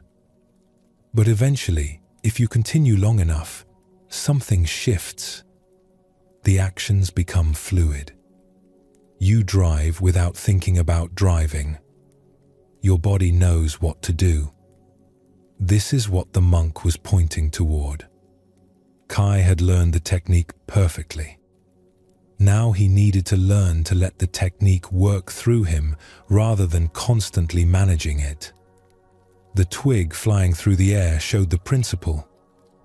The twig didn't try to fly well. It simply responded to each force that moved it, and the result was perfect flight. Not perfect according to some external standard, but perfect in the sense of being completely natural. What makes this difficult is that it requires trust. Kai had to trust his training enough to let go of conscious control. He had to risk imperfection in order to find a deeper kind of perfection. This is terrifying for anyone who has worked hard to achieve mastery. What if letting go means losing what we've worked so hard to gain? But Zen sees that true mastery includes letting go. As long as we're gripping the technique, controlling every detail, we're separate from the action. There's the archer and the bow and the target, all separate things being managed by the conscious mind. In effortless action, these separations dissolve. The archer, bow, arrow, and target become one flowing movement. This doesn't happen through force or technique. Kai couldn't practice his way into effortlessness by trying harder to be effortless. That's just more effort, more control. Instead, he had to create the conditions where effortlessness could arise naturally. He had to perfect his technique and then learn to trust it enough to stop interfering. Notice that his accuracy actually improved when he stopped trying to control everything. This reveals something important. Often our controlling, our constant adjustments and interventions are actually preventing the natural excellence that wants to emerge. We think we're helping, but we're interfering. This appears everywhere in life. Parents who control every aspect of their children's lives prevent them from developing their own judgment. Leaders who micromanage their teams prevent natural competence from expressing itself. We ourselves often interfere with our own natural wisdom by overthinking, overanalyzing, trying to manage every outcome. What Zen teaches is that there's a place beyond technique where technique becomes transparent. The skill is still there, all the training and practice hasn't disappeared. But it's no longer being wielded consciously. It's become part of your natural way of moving through the world. The arrow knows where to go because you've trained so well that your body understands at a level deeper than conscious thought. This is what the monk meant by shooting without guiding. Not shooting randomly or carelessly, but shooting from such deep understanding that conscious guidance is no longer necessary. The guidance has become internal, natural, effortless. For those of us trying to rest at night, this teaching has particular relevance. We often approach sleep the way Kai initially approached archery. We try to control it, manage it, make it happen through effort and technique. We have our routines and our methods and our determination to sleep well. But the more we try to control sleep, the more it eludes us. Sleep, like the best arrow flight, happens when we stop trying to make it happen. When we create the right conditions and then trust, letting go of control, allowing the natural process to unfold. The twig doesn't fly by trying to fly. The arrow doesn't hit the target by forcing itself toward it. And sleep doesn't come through effort. It comes through surrender, through trusting the body's natural wisdom enough to release conscious control and let rest arrive in its own way. A painter named Yuki sat in the village square, her long scroll spread across a wooden table. She had been working since dawn, and the day was now past its midpoint. The sun hung warm overhead, and the square was busy with the usual afternoon activity. Merchants closing their stalls for the midday rest. children playing near the well. Old men gathered under the shade tree, talking in voices that rose and fell like a gentle tide. Yuki worked with careful attention, her brush moving across the rice paper in deliberate strokes. Black ink flowed from the brush, creating a landscape that seemed to emerge from nothing. Mountains rose in the distance, their peaks suggested with just a few lines. A river wound through the valley, its current visible in the way the ink captured movement. A single crane stood in the water, one leg lifted, its long neck curved in that moment before flight. Hours of work had gone into this painting. She had ground the ink herself that morning, mixing it to exactly the right consistency. Each brushstroke had been considered, placed with precision. She painted in the traditional style, where nothing could be erased or corrected. Each mark was permanent. You had to get it right the first time. Villagers had gathered to watch, as they often did when Yuki painted in the square. They stood in a quiet semicircle, respectful of her concentration but drawn by the beauty emerging on the scroll. An old woman brought her tea without asking. A child reached out to touch the paper but was gently pulled back by his mother. The painting was nearly complete. Yuki was adding the final details, small touches that would bring the whole composition into balance. A few reeds near the crane's feet. The suggestion of mist where mountain met sky. The subtle indication of the crane's reflection in the water. The sky began to darken. Yuki glanced up, noticing the clouds that had moved in from the west. They looked heavy, full of rain. But she was so close to finishing. Just a few more strokes. A few more minutes. She bent back to her work, her brush hovering over the paper as she considered where to place the next mark. A single raindrop landed on the scroll, right in the middle of the river.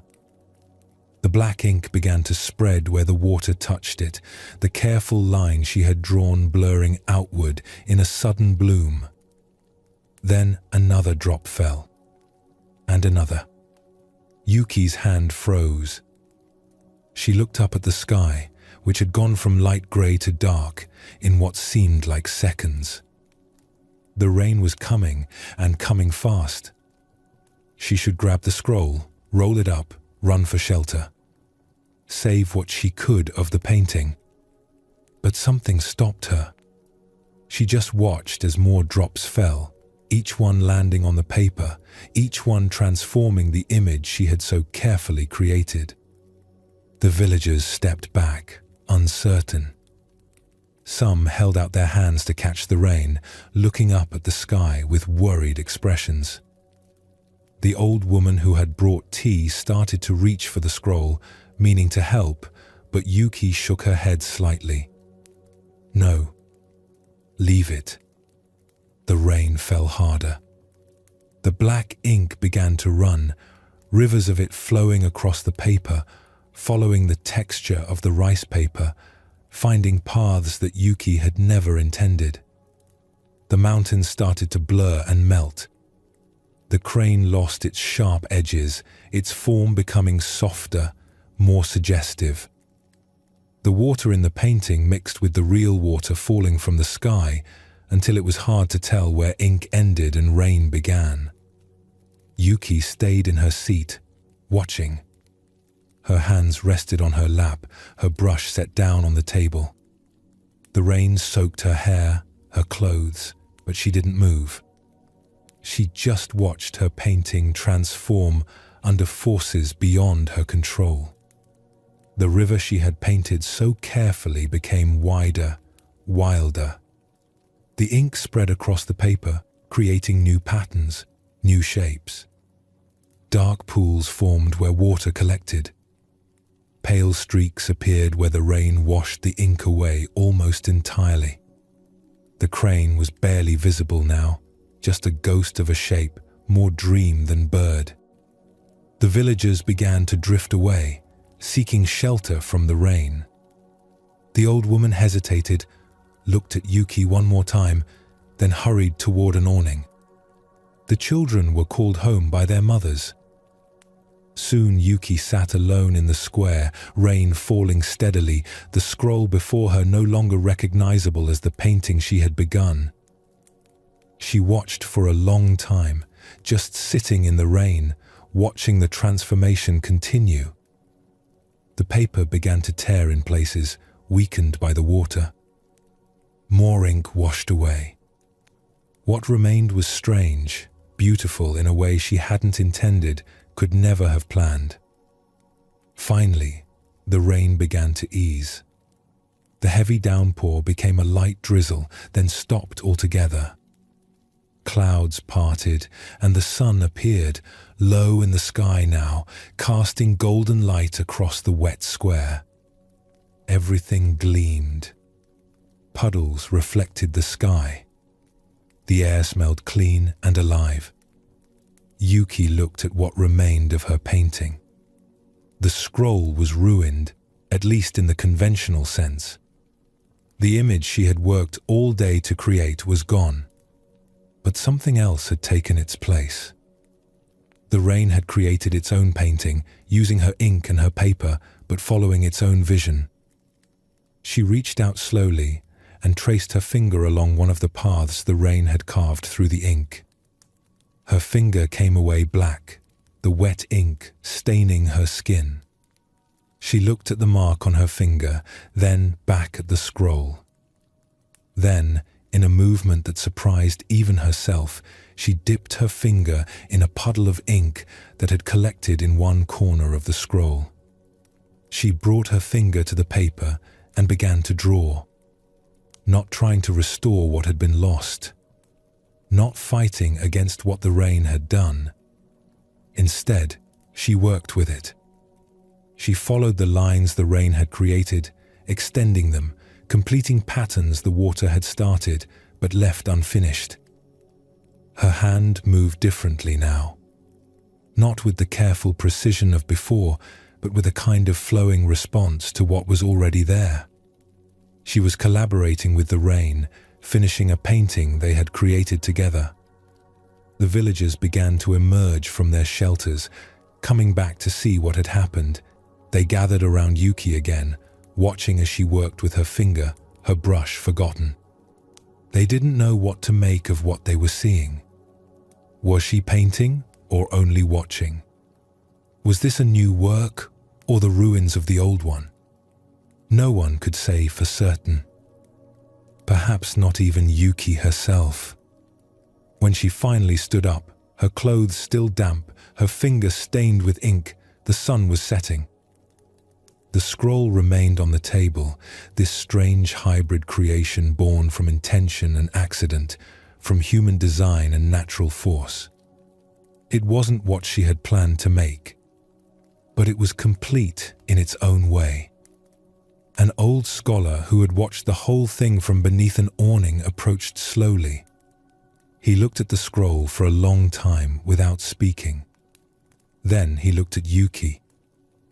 "Is it finished?" he asked. Yuki smiled. "I don't know. Is the rain finished?" The scholar smiled back, understanding. He bowed to her and walked away, leaving Yuki alone with her transformed painting.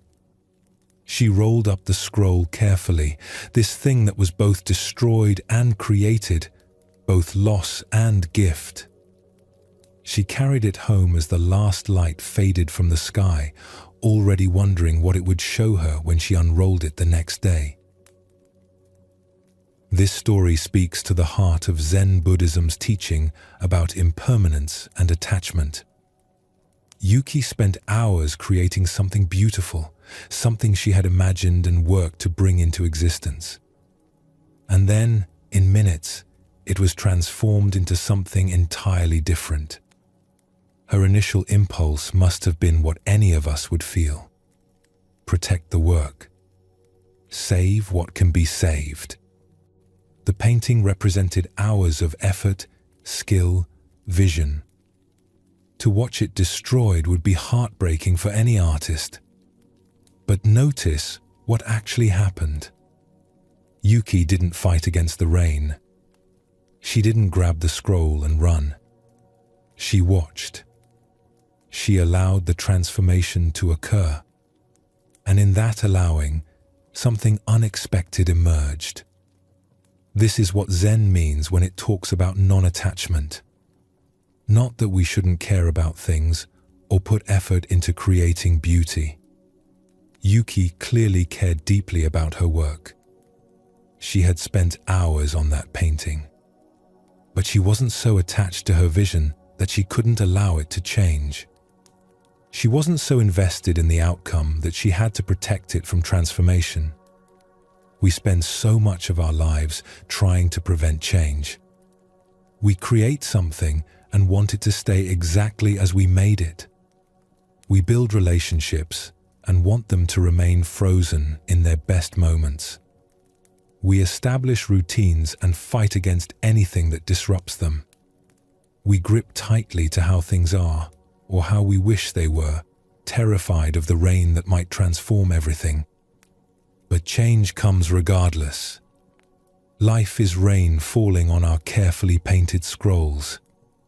Jobs end. Relationships shift. Our bodies age. Plans fail. The unexpected arrives and transforms what we work to create. We can spend our energy trying to prevent this, trying to keep everything exactly as we want it, or we can learn what Yuki discovered in the square. That sometimes loss creates possibility. Sometimes the most beautiful things emerge from collaboration with forces beyond our control. This teaching has profound implications for how we live. Most of our suffering comes from wanting things to stay the same when everything in the universe is constantly changing. We want the good moments to last forever. We want the difficult moments to end immediately. We want control over outcomes that are actually beyond our influence. Zen Buddhism suggests a different relationship with change. Not fighting it, not being destroyed by it, but learning to move with it. Learning to see what possibilities open when things don't go as planned. Learning to collaborate with the unexpected rather than being defeated by it. The painting Under the Rain becomes a metaphor for all of life. We all have our visions, our plans, our careful intentions, and life rains on them. Always. The question isn't whether change will come. It's how we meet it when it does. A potter named Hiroshi worked at his wheel in the quiet of early morning. His hands moved with practiced confidence, shaping wet clay into a vessel. The wheel turned steadily beneath his touch, powered by a foot pedal that he worked without thinking. The clay rose and fell, widened and narrowed, responding to the subtle pressure of his fingers. A young apprentice named Jun watched from the doorway. He had been studying with Hiroshi for 6 months now, learning the basics of wedging clay and preparing glazes. But he hadn't yet been allowed to work on the wheel. That honor came only after proving dedication and understanding. After showing that you truly wanted to learn. Jun's gaze was intense, reverent. He watched every movement of the master's hands, trying to memorize the technique. How Hiroshi's thumbs pressed into the center of the clay to create the opening. How his fingers pulled the walls upward, thinning them gradually, creating height and shape from a lump of formless earth. "Master," Jun said softly, not wanting to disturb the work but unable to contain his question. "How do you make something that will last forever?" Hiroshi paused in his work, his hands stilling on the wet clay. The wheel continued to turn for a moment, then slowly stopped. He looked at the jar taking shape beneath his fingers, then at his young apprentice. "Forever?" he repeated. Then he smiled, gentle and knowing. "Fire will decide that." He shaped the rim of the jar with his thumb, creating a subtle outward curve. He smoothed the surface with a wet sponge, removing any rough spots or imperfections. When he was satisfied, he cut the base of the jar free from the wheel using a thin wire, then carefully lifted the piece and carried it to a shelf where it would dry. "This one is ready," he said to Jun. "Help me load the kiln." Yun jumped to obey, eager to be useful. Together, they carried the jar and several other pieces that had dried over the previous days to the large kiln that stood behind the workshop. The kiln was a traditional design built of brick and clay, tall enough for a man to stand in. It had taken Hiroshi years to build it, learning from other potters how to construct it properly, how to ensure even heat, how to create the right conditions for transformation. They loaded the pieces carefully, placing them on shelves inside the kiln, spacing them so the heat could circulate freely. The jar Jun had watched being made sat in a place of honor on the middle shelf. When everything was loaded, Hiroshi sealed the kiln's door with wet clay, leaving only the firebox opening at the bottom. "Now we wait," Hiroshi said. "The fire takes time to do its work." But Jun was too excited to wait patiently. He had seen the master create something beautiful, and now that beauty would be made permanent through fire. The soft, fragile clay would become hard, strong, able to hold water and withstand use. The jar would last for years, maybe generations. It would be something permanent in a changing world. They fed the fire slowly, gradually raising the temperature. The kiln needed to heat evenly, not too fast, or the pieces inside might crack. Throughout the day and into the night, they took turns watching the fire, adding wood, monitoring the color of the flames and the heat radiating from the kiln's walls. Jun barely slept that night. He dozed by the workshop fire, waking every hour to check the kiln, to add more wood when needed. He imagined the jar in the darkness and heat, transforming from soft clay into permanent ceramic. He thought about how he would learn to make such pieces himself someday, how he would create objects of beauty that would outlast their makers. By dawn, the firing was complete. The kiln had reached its peak temperature and held it for the required time. Now it needed to cool slowly, carefully, for at least a full day before it could be opened. Opening it too soon would shock the pieces inside, crack them with the sudden change in temperature. Jun could barely contain his impatience through that long day of waiting. He circled the kiln, checked it repeatedly, pressed his hand against the bricks to feel the heat gradually dissipating. Hiroshi went about his other work calmly, wedging new clay, preparing glazes, sweeping the workshop floor. He had been through this process hundreds of times. He knew that patience was as important as skill. Finally, as the sun was setting on the second day, Hiroshi nodded. "It's time." Together, they carefully removed the clay seal from the kiln door. Heat still radiated from inside, but gentle now, no longer dangerous. They opened the door slowly, letting the last of the heat escape gradually. Yun peered into the dim interior, eager to see the results. But something was wrong. The middle shelf where the jar had sat was empty, except for a pile of grey dust and broken fragments. "No," Jun whispered. He reached in carefully and brought out a handful of ashes. This was all that remained of the beautiful jar he had watched the master create. All that work for nothing. Hiroshi knelt beside the pile of ashes that Jun had set on the ground.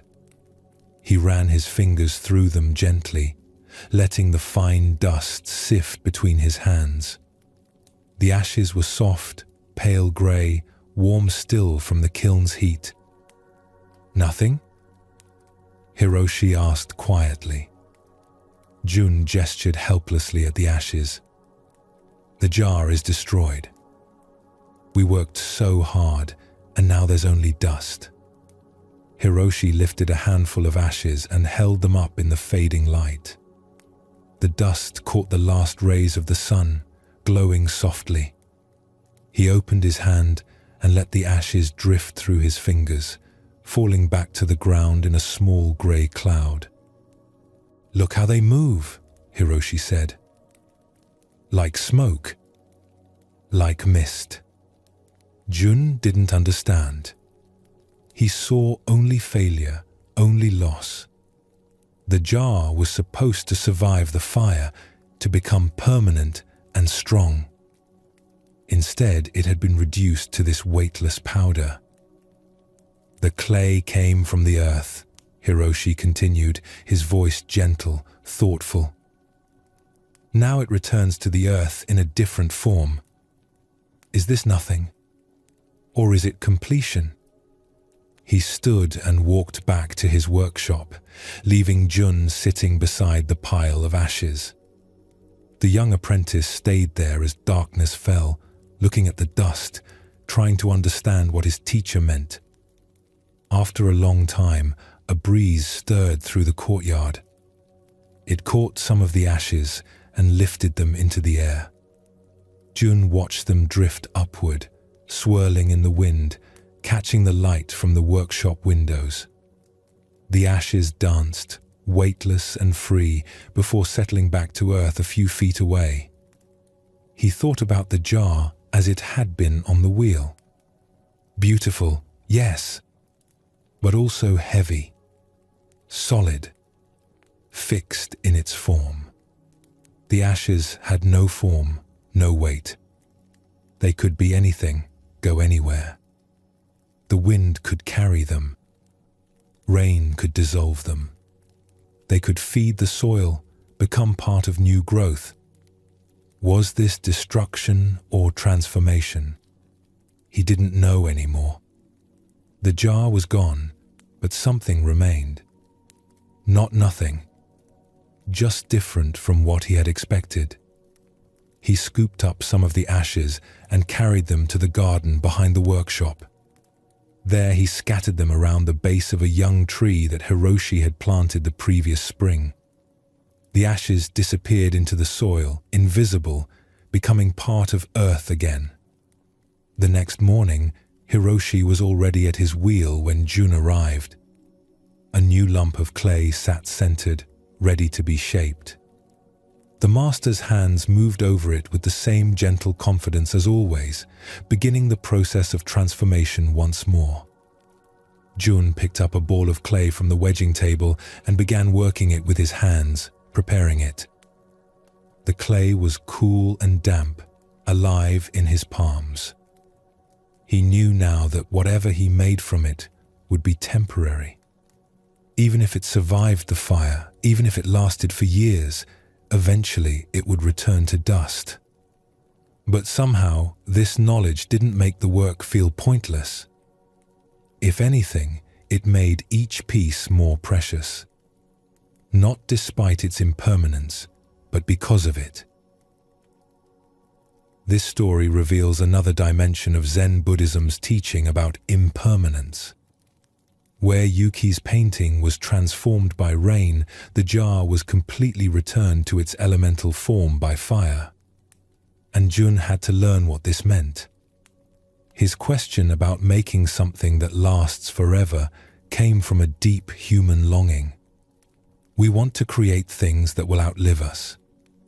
We want permanence in a world where everything changes. We want to matter in a lasting way. Hiroshi's answer was perfect. Fire will decide. Not the potter.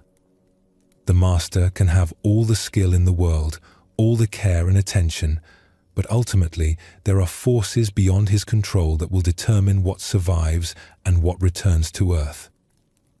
Jun saw this as failure because he was thinking in terms of the jar as an object, a thing that should exist permanently. But Hiroshi saw it differently. The jar was always just a temporary form that clay took.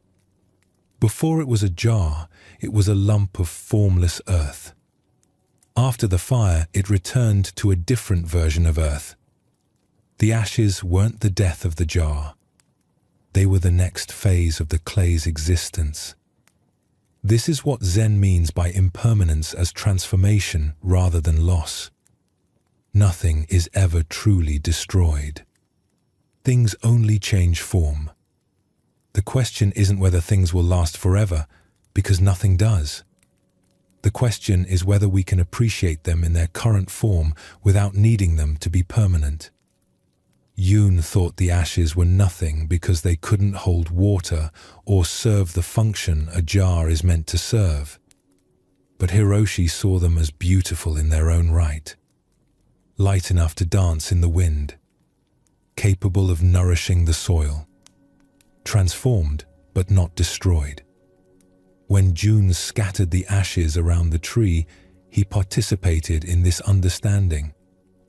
The clay that was meant to become a jar would instead become part of the tree's growth.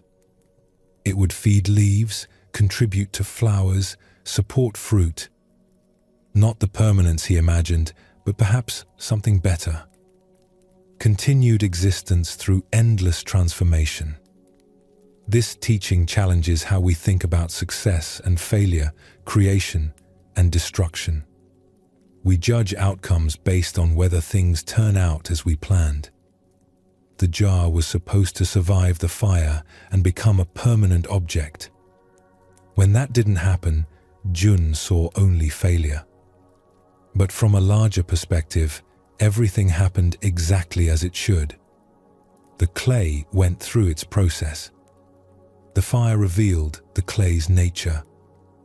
The ashes returned to earth and continued their existence in new forms. We do this constantly in our own lives. We have plans and expectations. When reality doesn't match them, we feel we've failed, that something has gone wrong. But perhaps things are simply transforming in ways we hadn't anticipated. Perhaps the ashes of our failed plans can nourish growth we never imagined. The most powerful moment in the story is Hiroshi returning to his wheel the next morning, beginning again. He didn't stop creating because one piece became ashes. He understood that creation and dissolution are partners, not opponents. You can't have one without the other. Every jar will eventually return to earth. Does that make making jars pointless? Or does it make each jar more precious because it's temporary? For those of us trying to rest at night, this teaching offers profound freedom. We often lie awake worrying about what we're building, what we're trying to preserve, what might be lost. We grip tightly to outcomes, to plans, to the things we've created. But everything, eventually, returns to ashes. Not as tragedy, but as natural process. What would it mean to create and live and love with the knowledge that nothing lasts forever? Not with despair, but with appreciation. Not holding less tightly because things don't matter, but holding more gently because they matter deeply and are here only for a time. The jar that became ashes taught more than a jar that survived ever could have. Yoon learned that beauty isn't diminished by being temporary. That transformation isn't the same as destruction. That ashes too have their place and purpose. That every ending is also a beginning of something else. The wheel keeps turning. The clay keeps transforming. The fire keeps burning. And in this endless cycle of creation and dissolution, there's a peace that comes from accepting rather than fighting, from appreciating each form while it lasts, then letting it go when it's time. from understanding that nothing is ever truly lost, only changed. A young monk named Takashi arrived at a secluded monastery high in the mountains.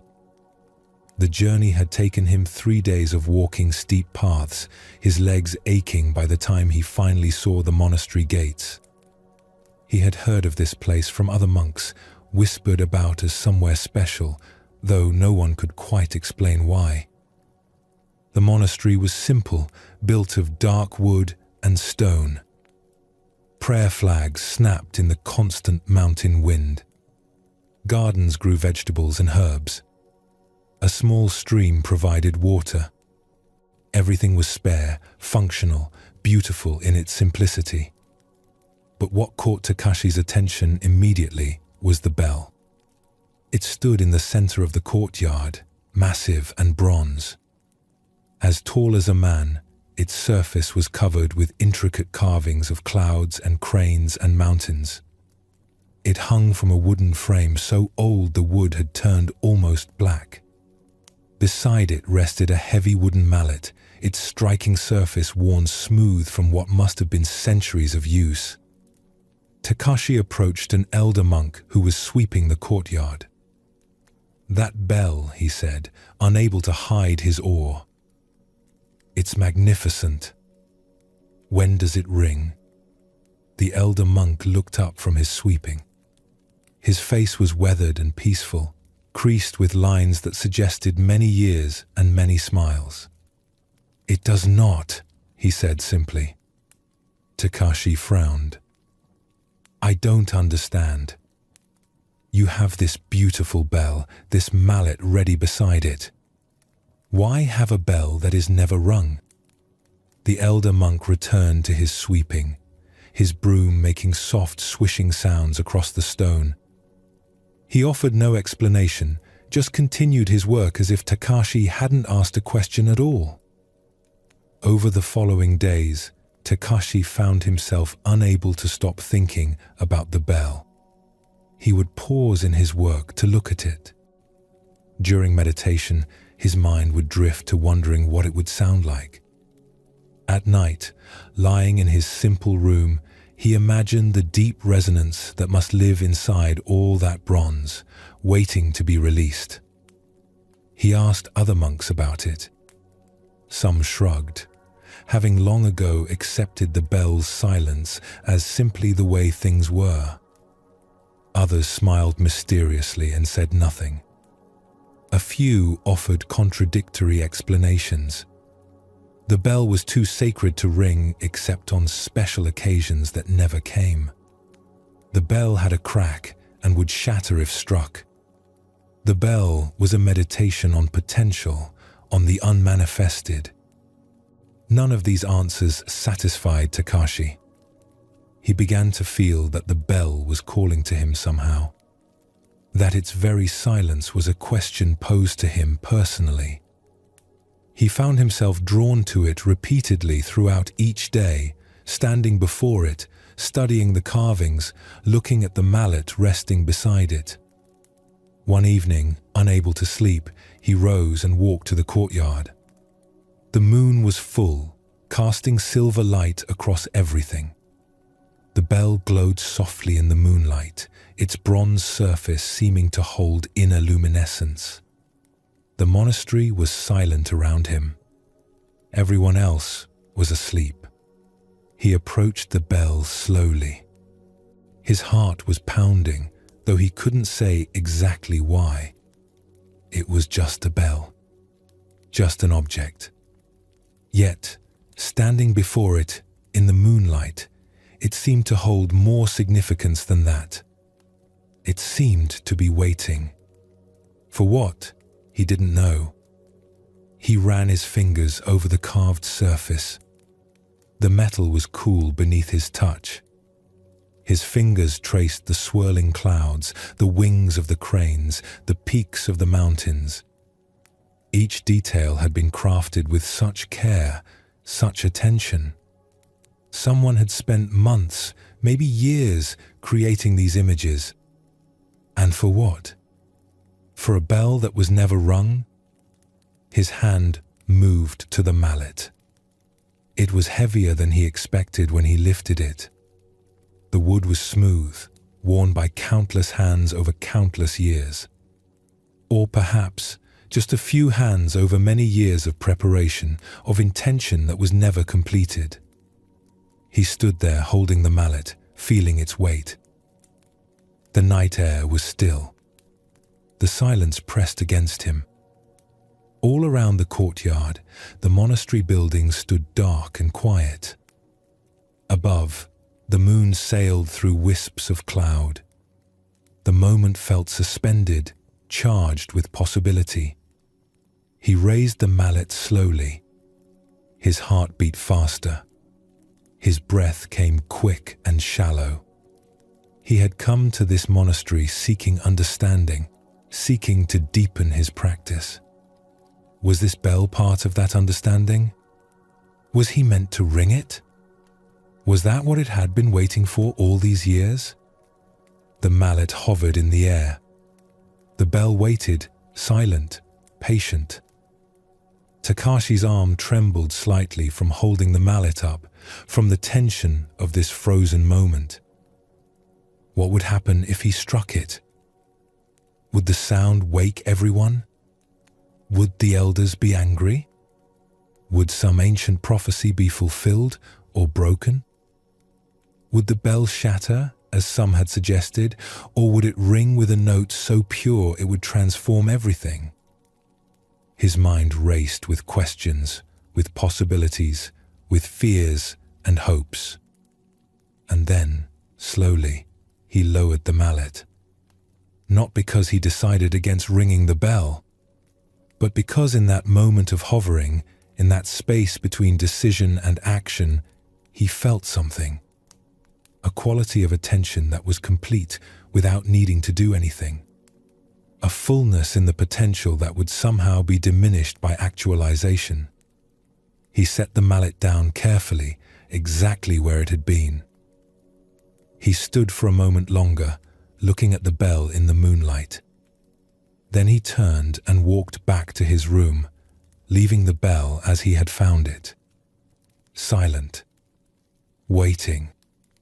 The next morning, as he went about his morning duties, the elder monk he had first spoken to approached him. The old man was carrying a bucket of water from the well, moving with the careful balance of someone who had done this task 10,000 times. "You visited the bell last night," the elder said. It wasn't a question. Takashi felt his face grow warm. "I'm sorry. I didn't mean to." The elder shook his head. "There is nothing to apologize for. Did you ring it?" "No," Takashi said. "Why not?" Takashi struggled to find words for what he had experienced. "I don't know exactly. I wanted to. I raised the mallet. But then I realized that in that moment before striking, something was complete.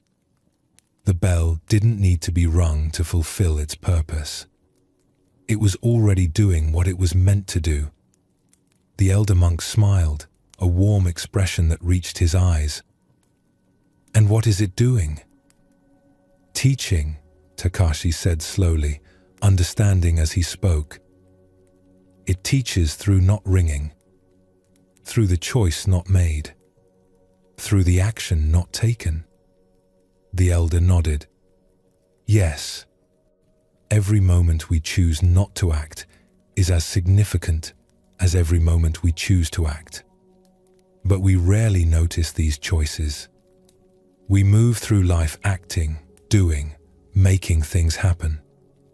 We rarely pause to consider the power of restraint, of the unmade choice, of the bell that remains silent." He set down his bucket and looked at the bell standing in the courtyard. "Some of the novices who come here are frustrated by the bell. They think it's a test, that they're supposed to ring it to prove something. Others ignore it completely after a while, accepting its silence without questioning. But occasionally, someone understands what you understood last night. that the bell's teaching is in the space between striking and not striking, in the moment of choice itself. But won't it always be that way? Takashi asked. Won't the bell always be unrung, always just potential? Perhaps, the elder said. Or perhaps one day someone will ring it and that will be the right moment. Who can say? The point isn't whether the bell rings or doesn't ring. The point is learning to live in the uncertainty, to appreciate the power of both action and inaction, to see that what we choose not to do shapes our lives as much as what we choose to do. In the following weeks, Takashi's relationship with the bell changed. He no longer felt compelled to ring it.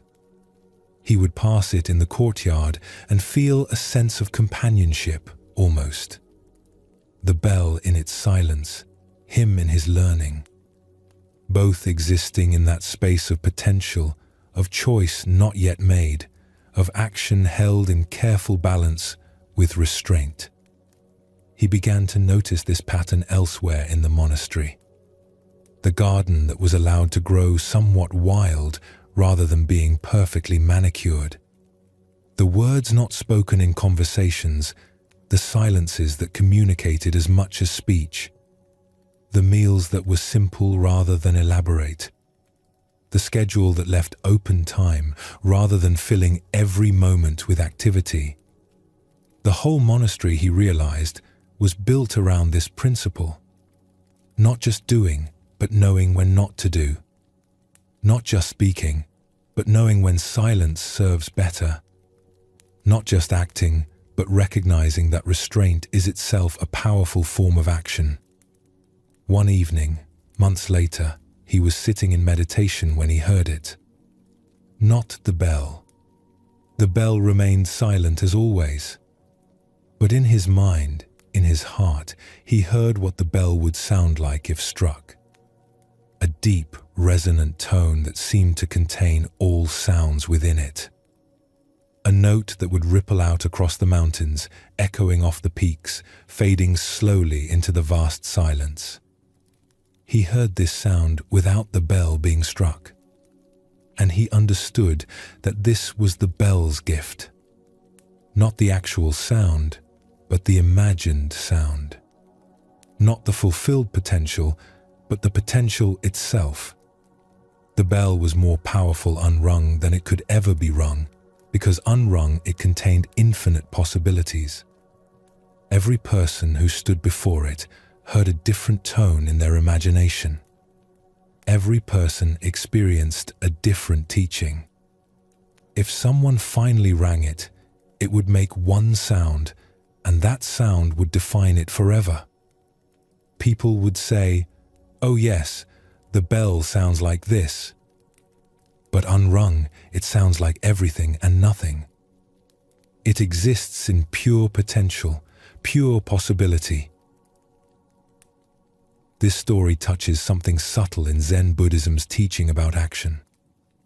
We live in a world that constantly tells us to do something. Take action. Make things happen. Don't just stand there. Accomplish something. Leave your mark. But the bell teaches a different wisdom. That sometimes the most powerful choice is the choice not to act. That restraint can be more significant than action.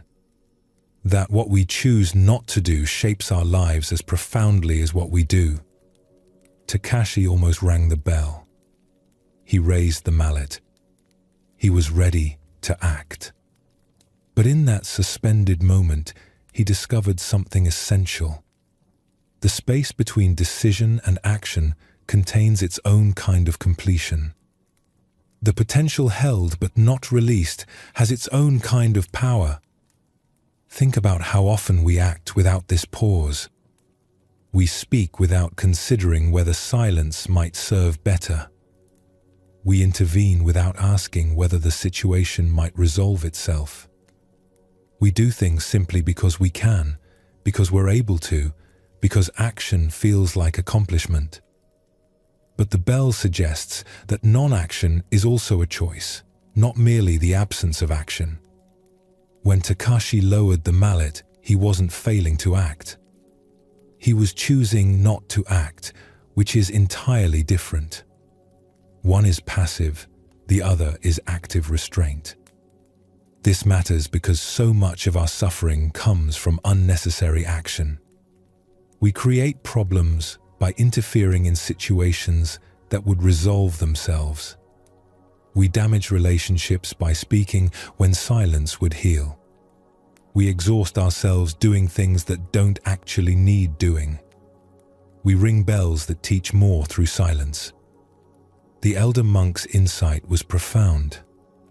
Every choice not to act is as significant as every choice to act. But we rarely notice these negative choices. We count our accomplishments, our actions, our doing. We don't count the times we chose restraint, the words we didn't speak, the interventions we withheld.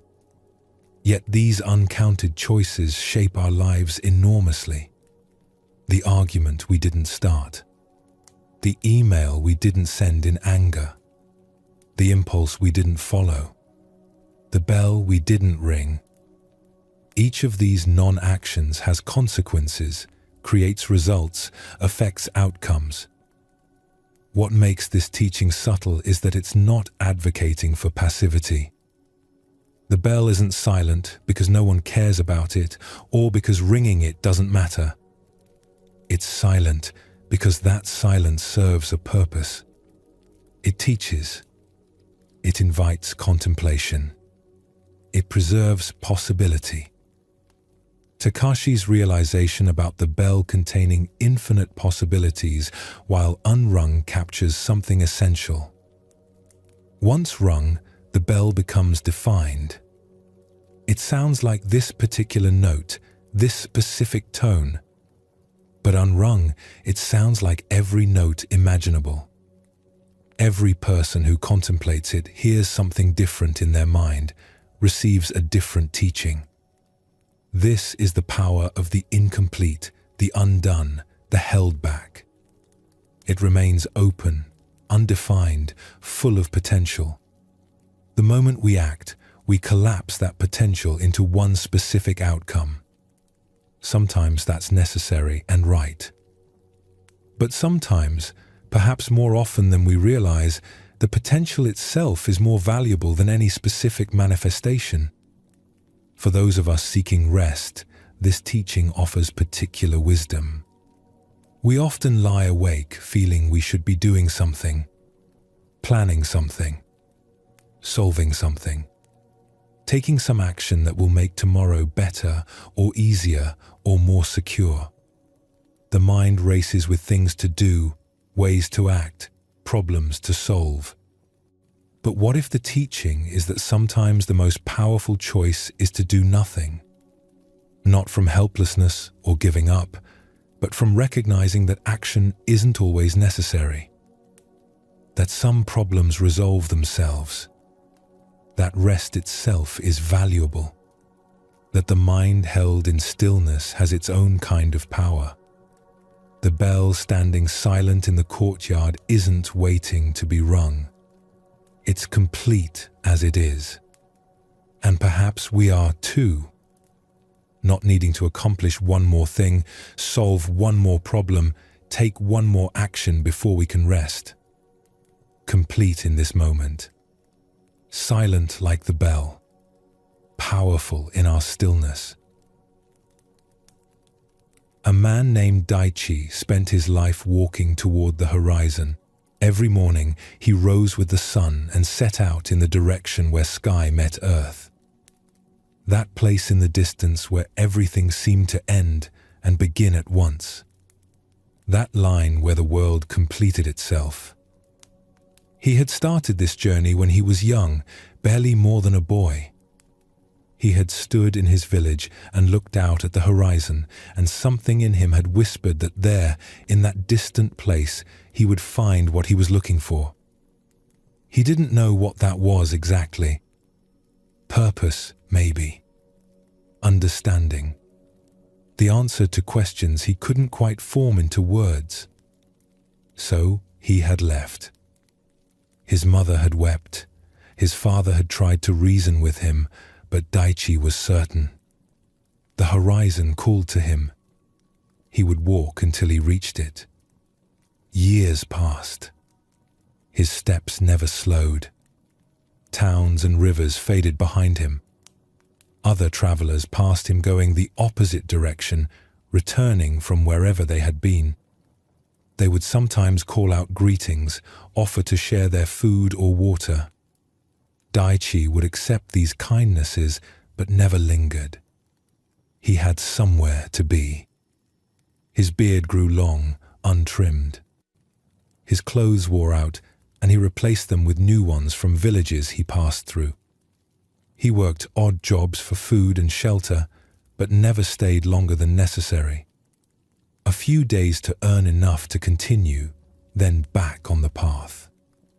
The landscape changed around him. Forests gave way to plains.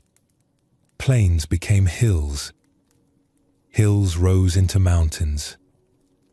He crossed rivers, skirted lakes, walked through deserts where the horizon shimmered with heat. And always, it remained the same distance away. This should have troubled him, but somehow it didn't. He had committed to this journey. The horizon was his destination, and he would reach it eventually. Each day brought him closer. He was certain of this, even as the years accumulated and the distance never seemed to change. His shadow stretched and shrank with the turning days. In morning it pointed behind him, marking where he'd been. At noon it disappeared beneath his feet. In evening it stretched ahead, long and thin, as if trying to reach the horizon before he did. One evening, as the sun dipped low and turned the sky orange and purple and red, he looked up and felt his heart catch. The horizon was close. Closer than it had ever been. He could almost touch it. The place where sky met earth was right there, just ahead. His breath quickened. His legs, tired from decades of walking, found new strength. This was it. The end of his journey. The arrival he had worked his entire life toward. He took a final step forward, his foot coming down on earth that felt no different from any other earth he had walked across. The sky remained above him. The ground remained beneath his feet. And the horizon, that line where everything was supposed to complete, had moved. It was ahead of him still. The same distance it had always been. Daichi stood perfectly still. For the first time in longer than he could remember, he wasn't moving forward. He was just standing, breathing, looking at the horizon that remained forever out of reach. And then, slowly, he turned around. Behind him, his footsteps stretched back forever. Or they would have, if footsteps lasted. But the wind had long ago erased every trace of his passage. The ground showed no evidence that he had walked there. The towns he had passed through had probably forgotten him. The people he had met briefly were living their lives, unaware that somewhere far away, a man who had once walked through their village was standing in the middle of nowhere, realizing something. The desert was silent around him. Not empty exactly, but vast. The wind moved across the sand, creating patterns, erasing patterns, creating new ones. The sun continued its descent, painting the sky in colors that had no names. Somewhere in the distance, the horizon waited. It would always wait. It would never arrive. Because that's what horizons do. They mark the limit of vision, not the limit of the world. They exist as a function of where you stand, not as a place you can go. Daichi sat down on the sand. His legs, which had carried him so far, folded beneath him. He removed the pack from his back and set it aside. Inside were his few possessions: a water skin, a small pot for cooking, a blanket, the tools of endless travel. Things to keep him moving toward a destination that didn't exist as a destination. He sat there as the sun set completely and stars began to appear. The night was cool, the air clean and clear. The stars were brilliant, more brilliant than he remembered them being in his youth. Or perhaps he had simply forgotten to look up while he was so focused on the horizon ahead. A desert fox appeared at the edge of his vision. It paused, regarding him with intelligent eyes, then continued on its way. It wasn't walking toward the horizon. It was walking toward wherever foxes go. Toward food or water or shelter. Toward real things in real places. As dawn approached, Daichi still Saturday. His mind was quiet in a way it hadn't been for decades. All those years of walking, of purposeful movement toward a goal, had kept his mind occupied. Now, with the goal revealed as impossible, as never having existed in the way he thought, his mind had nothing to do but be still. The sun rose behind him. He felt its warmth on his back. The horizon in front of him glowed with new light. And it was still there, still the same distance away, still promising completion if only he could reach it. But he didn't stand up. He didn't continue walking. Instead, he turned his body to face the rising Sunday. He watched it clear the horizon behind him, the one he had never paid attention to because he was so focused on the one ahead. And he began, slowly, to understand something. That the journey itself was what he had been looking for. Not the destination. The walking, the movement through changing landscapes, the meeting with strangers, the nights under unfamiliar stars. This had been the gift. Not what awaited at the end, but what happened along the way. He had spent his entire life walking towards something that couldn't be reached, and in doing so, he had walked through his entire life. And now, sitting still for the first time in decades, he wondered what he had missed while he was so focused on where he was going. The question wasn't whether the horizon moved. It did. It always would. The question was whether he needed to keep chasing it. Whether he could find meaning in standing still. Whether completion could exist without arrival. This story touches something essential in Zen Buddhism about seeking and finding. Daichi represents all of us in our various pursuits. We set goals, we chase achievements, we work toward destinations. We think that when we get there, wherever there is, we'll finally be complete. Finally satisfied. Finally able to rest.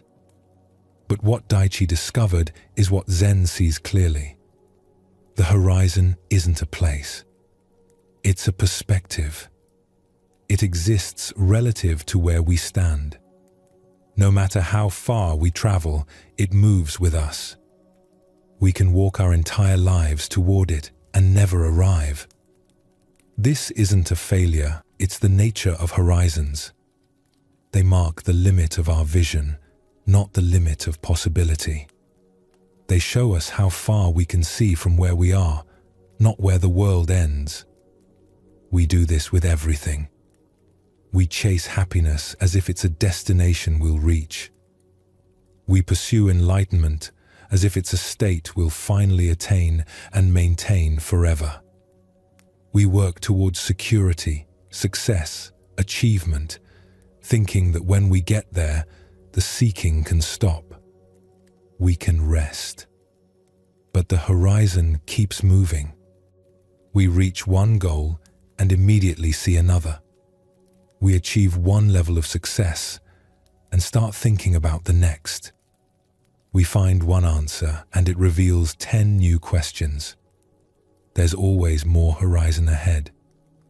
Daichi spent his entire life walking. Think about that. Decades of purposeful movement. His whole adult life devoted to a single pursuit. This takes dedication, commitment, focus. These aren't bad qualities, but they were directed towards something that couldn't be reached in the way he imagined. What's heartbreaking about the story is realizing everything he missed while walking. The towns were just places to pass through. The people were just brief encounters. The landscapes were just things to cross. He was always on his way to somewhere else, so he was never really present to where he was.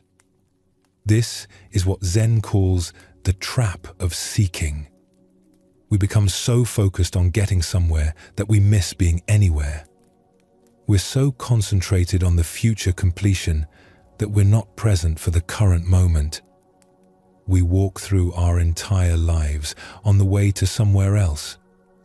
When Daichi finally stopped, when he sat down in the desert and let go of his impossible goal, something shifted. The quietness that came wasn't the quietness of giving up. It was the quietness of finally arriving, not at the horizon, but at now. At here.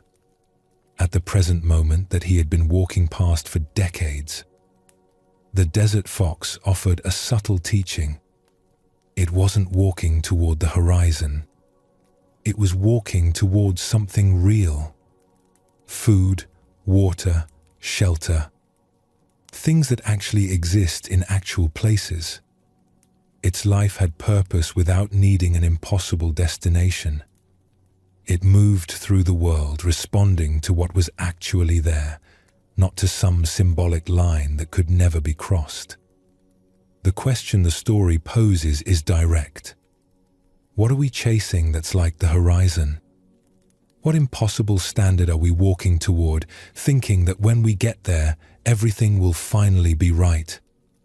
What completion are we seeking that exists only as a function of where we're standing, that will move every time we move? And, more importantly, what are we missing while we chase? What actual life is happening right now that we're walking past because we're so focused on getting somewhere else? What beauty, what connection, what meaning is available right here that we don't notice because here isn't where we're trying to be? Zen Buddhism doesn't promise that we'll reach the horizon if we practice correctly. It promises something better. That we'll realize the horizon was never the point.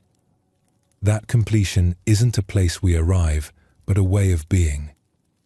That we can stop walking away from where we are and start actually being here. The sunrise Daichi witnessed when he turned around was always there.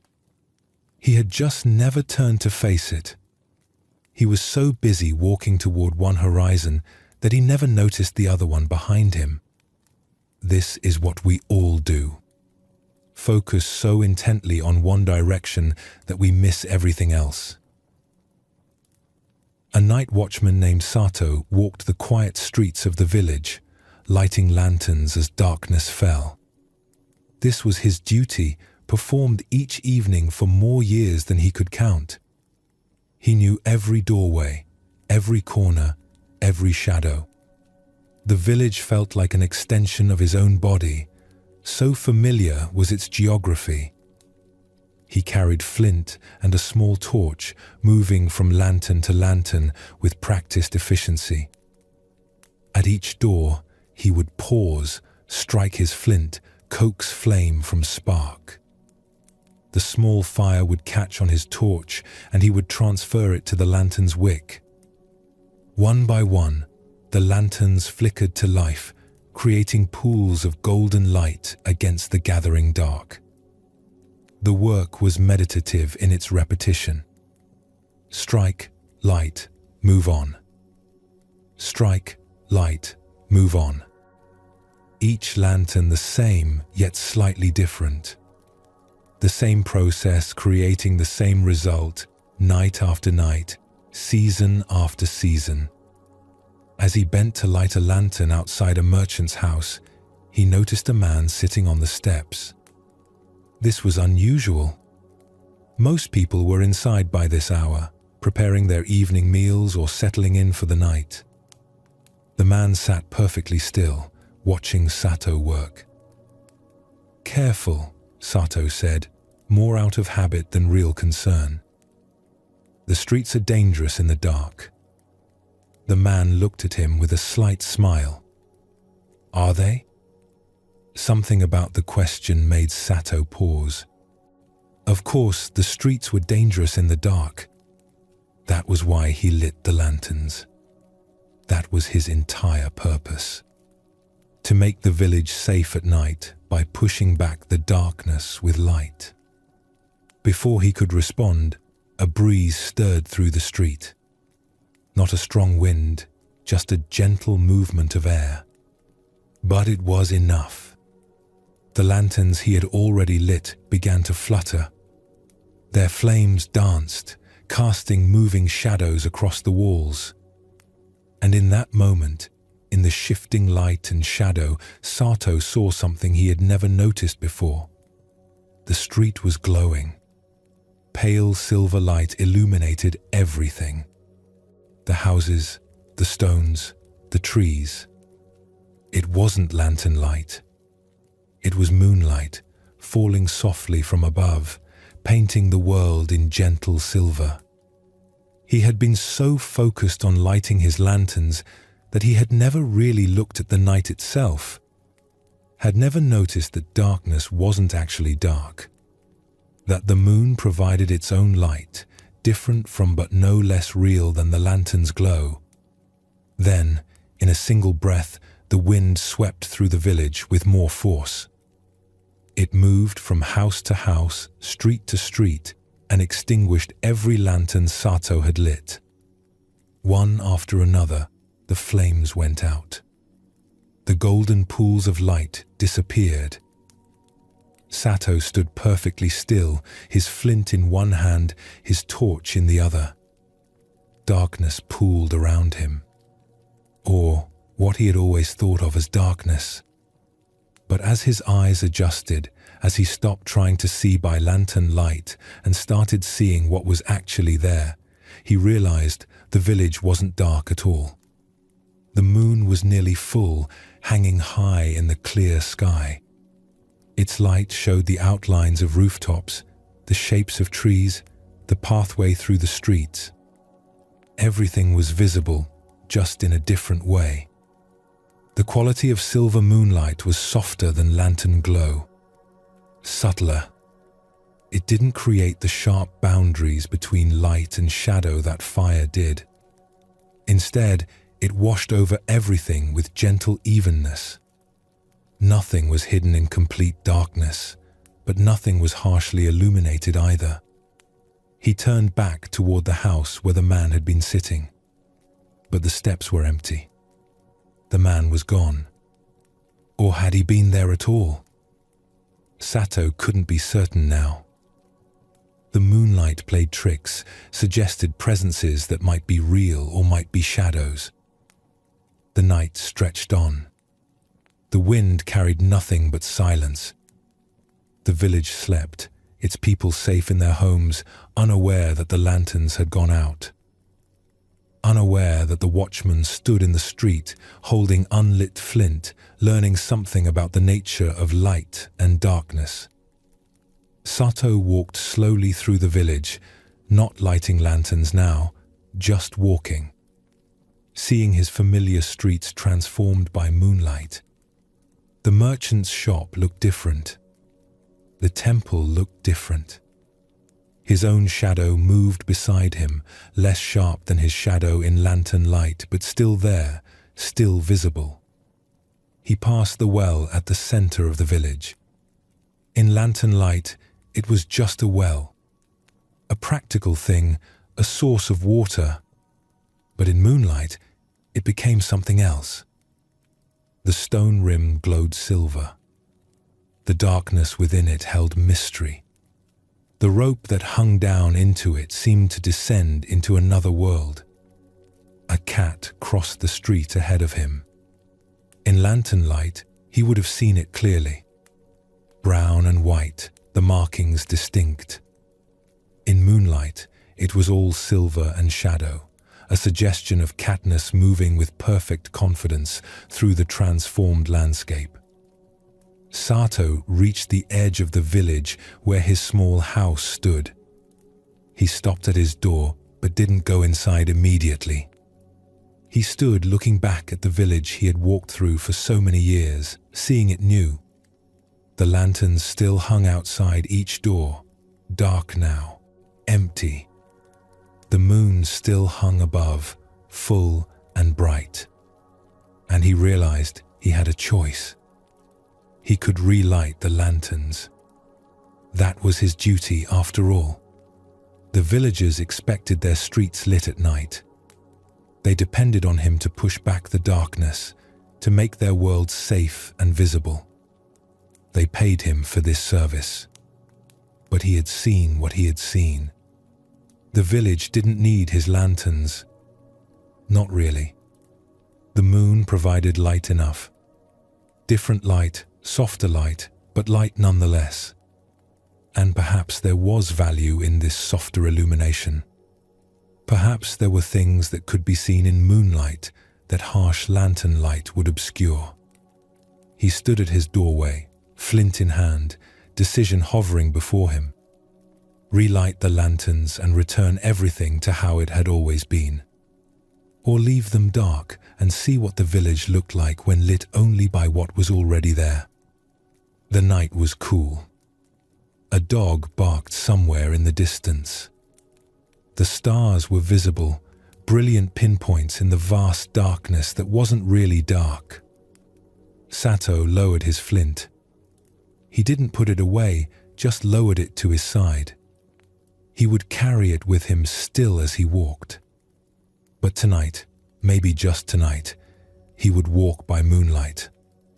He would let the village see itself differently. He would let the people wake to find their lanterns unlit and wonder what that meant. Perhaps they would be frightened. Perhaps they would demand he light them immediately. Perhaps he would lose his position as watchman for this failure to fulfill his duty. Or perhaps they would step outside and see what he had seen. The silvery world, the soft shadows, the way moonlight transformed everything familiar into something new. Perhaps they would understand that they had been living under one kind of light, never knowing there were other ways of seeing. He walked on through the village, his flint quiet, his torch extinguished. The moon moved slowly across the sky, marking time in its ancient way. The lanterns hung empty. And Sato, for the first time in all his years of service, was watchman to a different kind of light. Not the light he created, but the light that was already there, had always been there, waiting to be noticed. This story reveals another layer of Zen teaching about perception and reality. Sato believed he was bringing light to darkness. He believed his work was essential, that without his lanterns the village would be lost in dangerous shadow. And, in a sense, he was right. The lanterns did provide light. But what he hadn't understood was that his lanterns were one kind of light, not the only kind. When they went out, he discovered that darkness contained its own illumination. Different, softer, but present. He had been so focused on the light he created that he'd never noticed the light that existed independently of his efforts. This is what Zen means when it talks about seeing truly. We think we see reality, but actually we see reality as lit by our own assumptions, our own expectations, our own habits. We create the light we see by, then mistake that created light for the only light available. Sato's lanterns weren't wrong. Lantern light serves a purpose. It's bright, clear, practical. But it's also selective. It creates sharp boundaries between light and shadow. It shows some things very clearly while leaving others in complete darkness. It's one way of illuminating the world, not the way. Moonlight offers a different truth. It's gentler, more even. It doesn't create harsh boundaries. It shows everything in softer tones, with less certainty but perhaps more mystery. Things that would be hidden in shadow by lantern light become visible in moonlight's gentler illumination. What makes this teaching subtle is that Sato's entire identity was built around lighting lanterns. This was his purpose, his duty, his contribution. To discover that the lanterns weren't strictly necessary threatened who he understood himself to be. If the moon provides adequate light, what's a night watchman for? But notice, the story doesn't suggest he abandoned his lanterns permanently. He lowers his flint, but he doesn't throw it away. He's making space to see differently, not eliminating all other options. This is the flexibility Zen encourages. Not rigid attachment to one way of seeing, but willingness to experiment with different perspectives. The stranger on the steps who disappeared plays the role that teachers often play in Zen stories. Appearing just long enough to ask the right question, then vanishing. Are the streets dangerous in the dark? This simple question invited Sato to examine his assumption. He had always believed they were. But were they? Or had he just never looked? When the lanterns went out and he was forced to see by moonlight, he discovered the streets weren't what he thought. They were visible, navigable, even beautiful. The darkness he had spent years fighting against turned out not to be darkness at all. Just different light requiring different eyes. We all do this. We illuminate our lives in one particular way and think that's how things are. We see our problems by the harsh light of anxiety and miss the softer truths that gentler attention would reveal. We understand our relationships by the sharp light of judgment and miss the mystery that moonlight acceptance would show us. What would it mean to occasionally let your lanterns go out? To stop creating the light you think you need and see what light is already there? To trust that darkness might contain its own forms of illumination? This is especially relevant as we prepare for rest. We often approach sleep while carrying our own harsh lights. The bright illumination of worry, of planning, of trying to solve everything. We flood our minds with this intense light, thinking we need to see everything clearly before we can rest. But maybe sleep comes easier by moonlight, by the gentler illumination that doesn't try to make everything sharp and clear, by the softer light that allows mystery, that permits not knowing, that trusts in what's naturally there rather than what we force into being. Sato walked through his village for years, lighting lanterns, never questioning. Then one night the wind came and showed him differently. That's all Zen asks. Not that we abandon what we know, but that we remain open to seeing differently when the wind blows our certainties out. As our journey through these Zen teachings comes to its natural close, you've traveled far from where you began. Not in distance, but in understanding. You've encountered monks who carried burdens they didn't need to carry. Travelers who discovered that what they sought was closer than they imagined. Artists who learned that transformation isn't the same as loss. All of them finding wisdom not through complex philosophy, but through simple presence. Each story carried a seed of truth about living with more ease, with less struggle. The truth isn't hidden in some distant monastery or secret text. It's right here in how we meet this moment, in whether we grip tightly or hold gently. in whether we fight against what is or learn to move with it. Zen Buddhism doesn't promise to make your life perfect or problem-free. It offers something more valuable, a way of being with life exactly as it is, with its changes and uncertainties, with its joys and sorrows, with its constant movement that never quite arrives anywhere permanent. The peace these teachings point toward isn't fragile. It doesn't depend on everything going right or staying the same.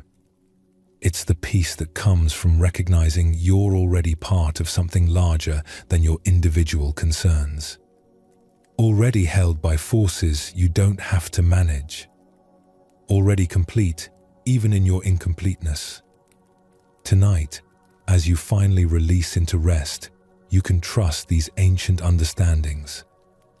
That the trying itself is often what prevents arrival. That the control you grip so tightly is less necessary than you believe.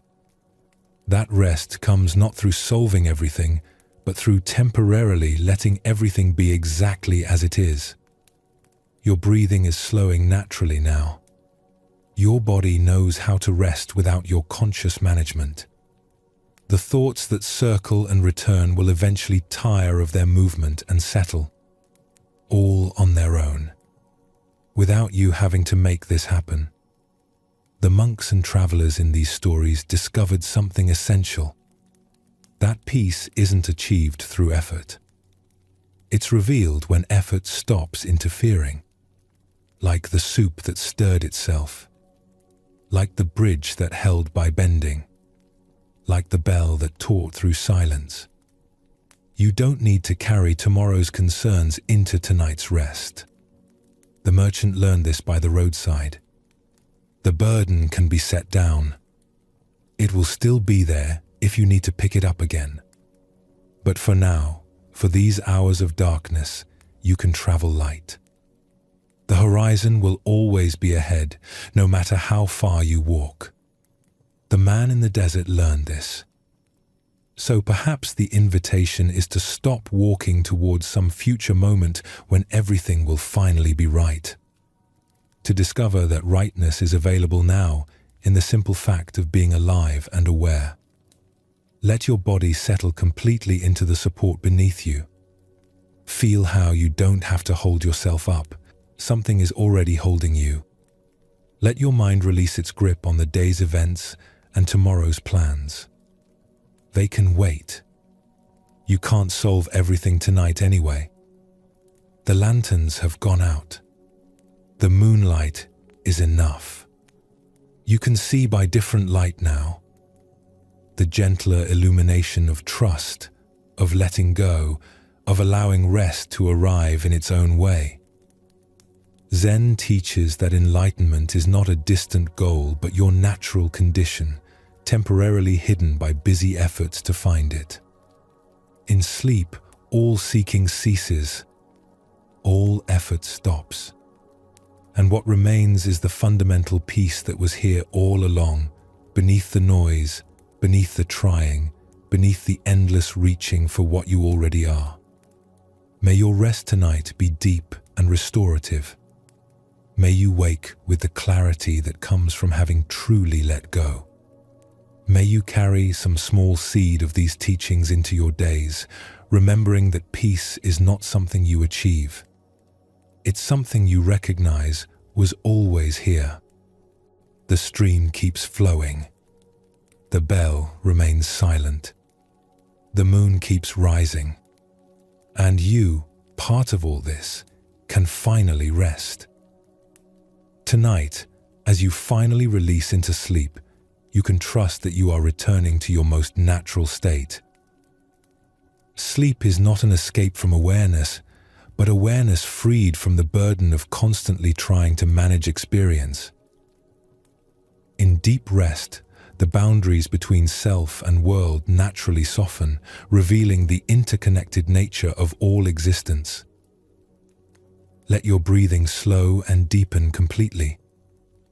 Feel your body releasing all tension, returning to its natural state of ease.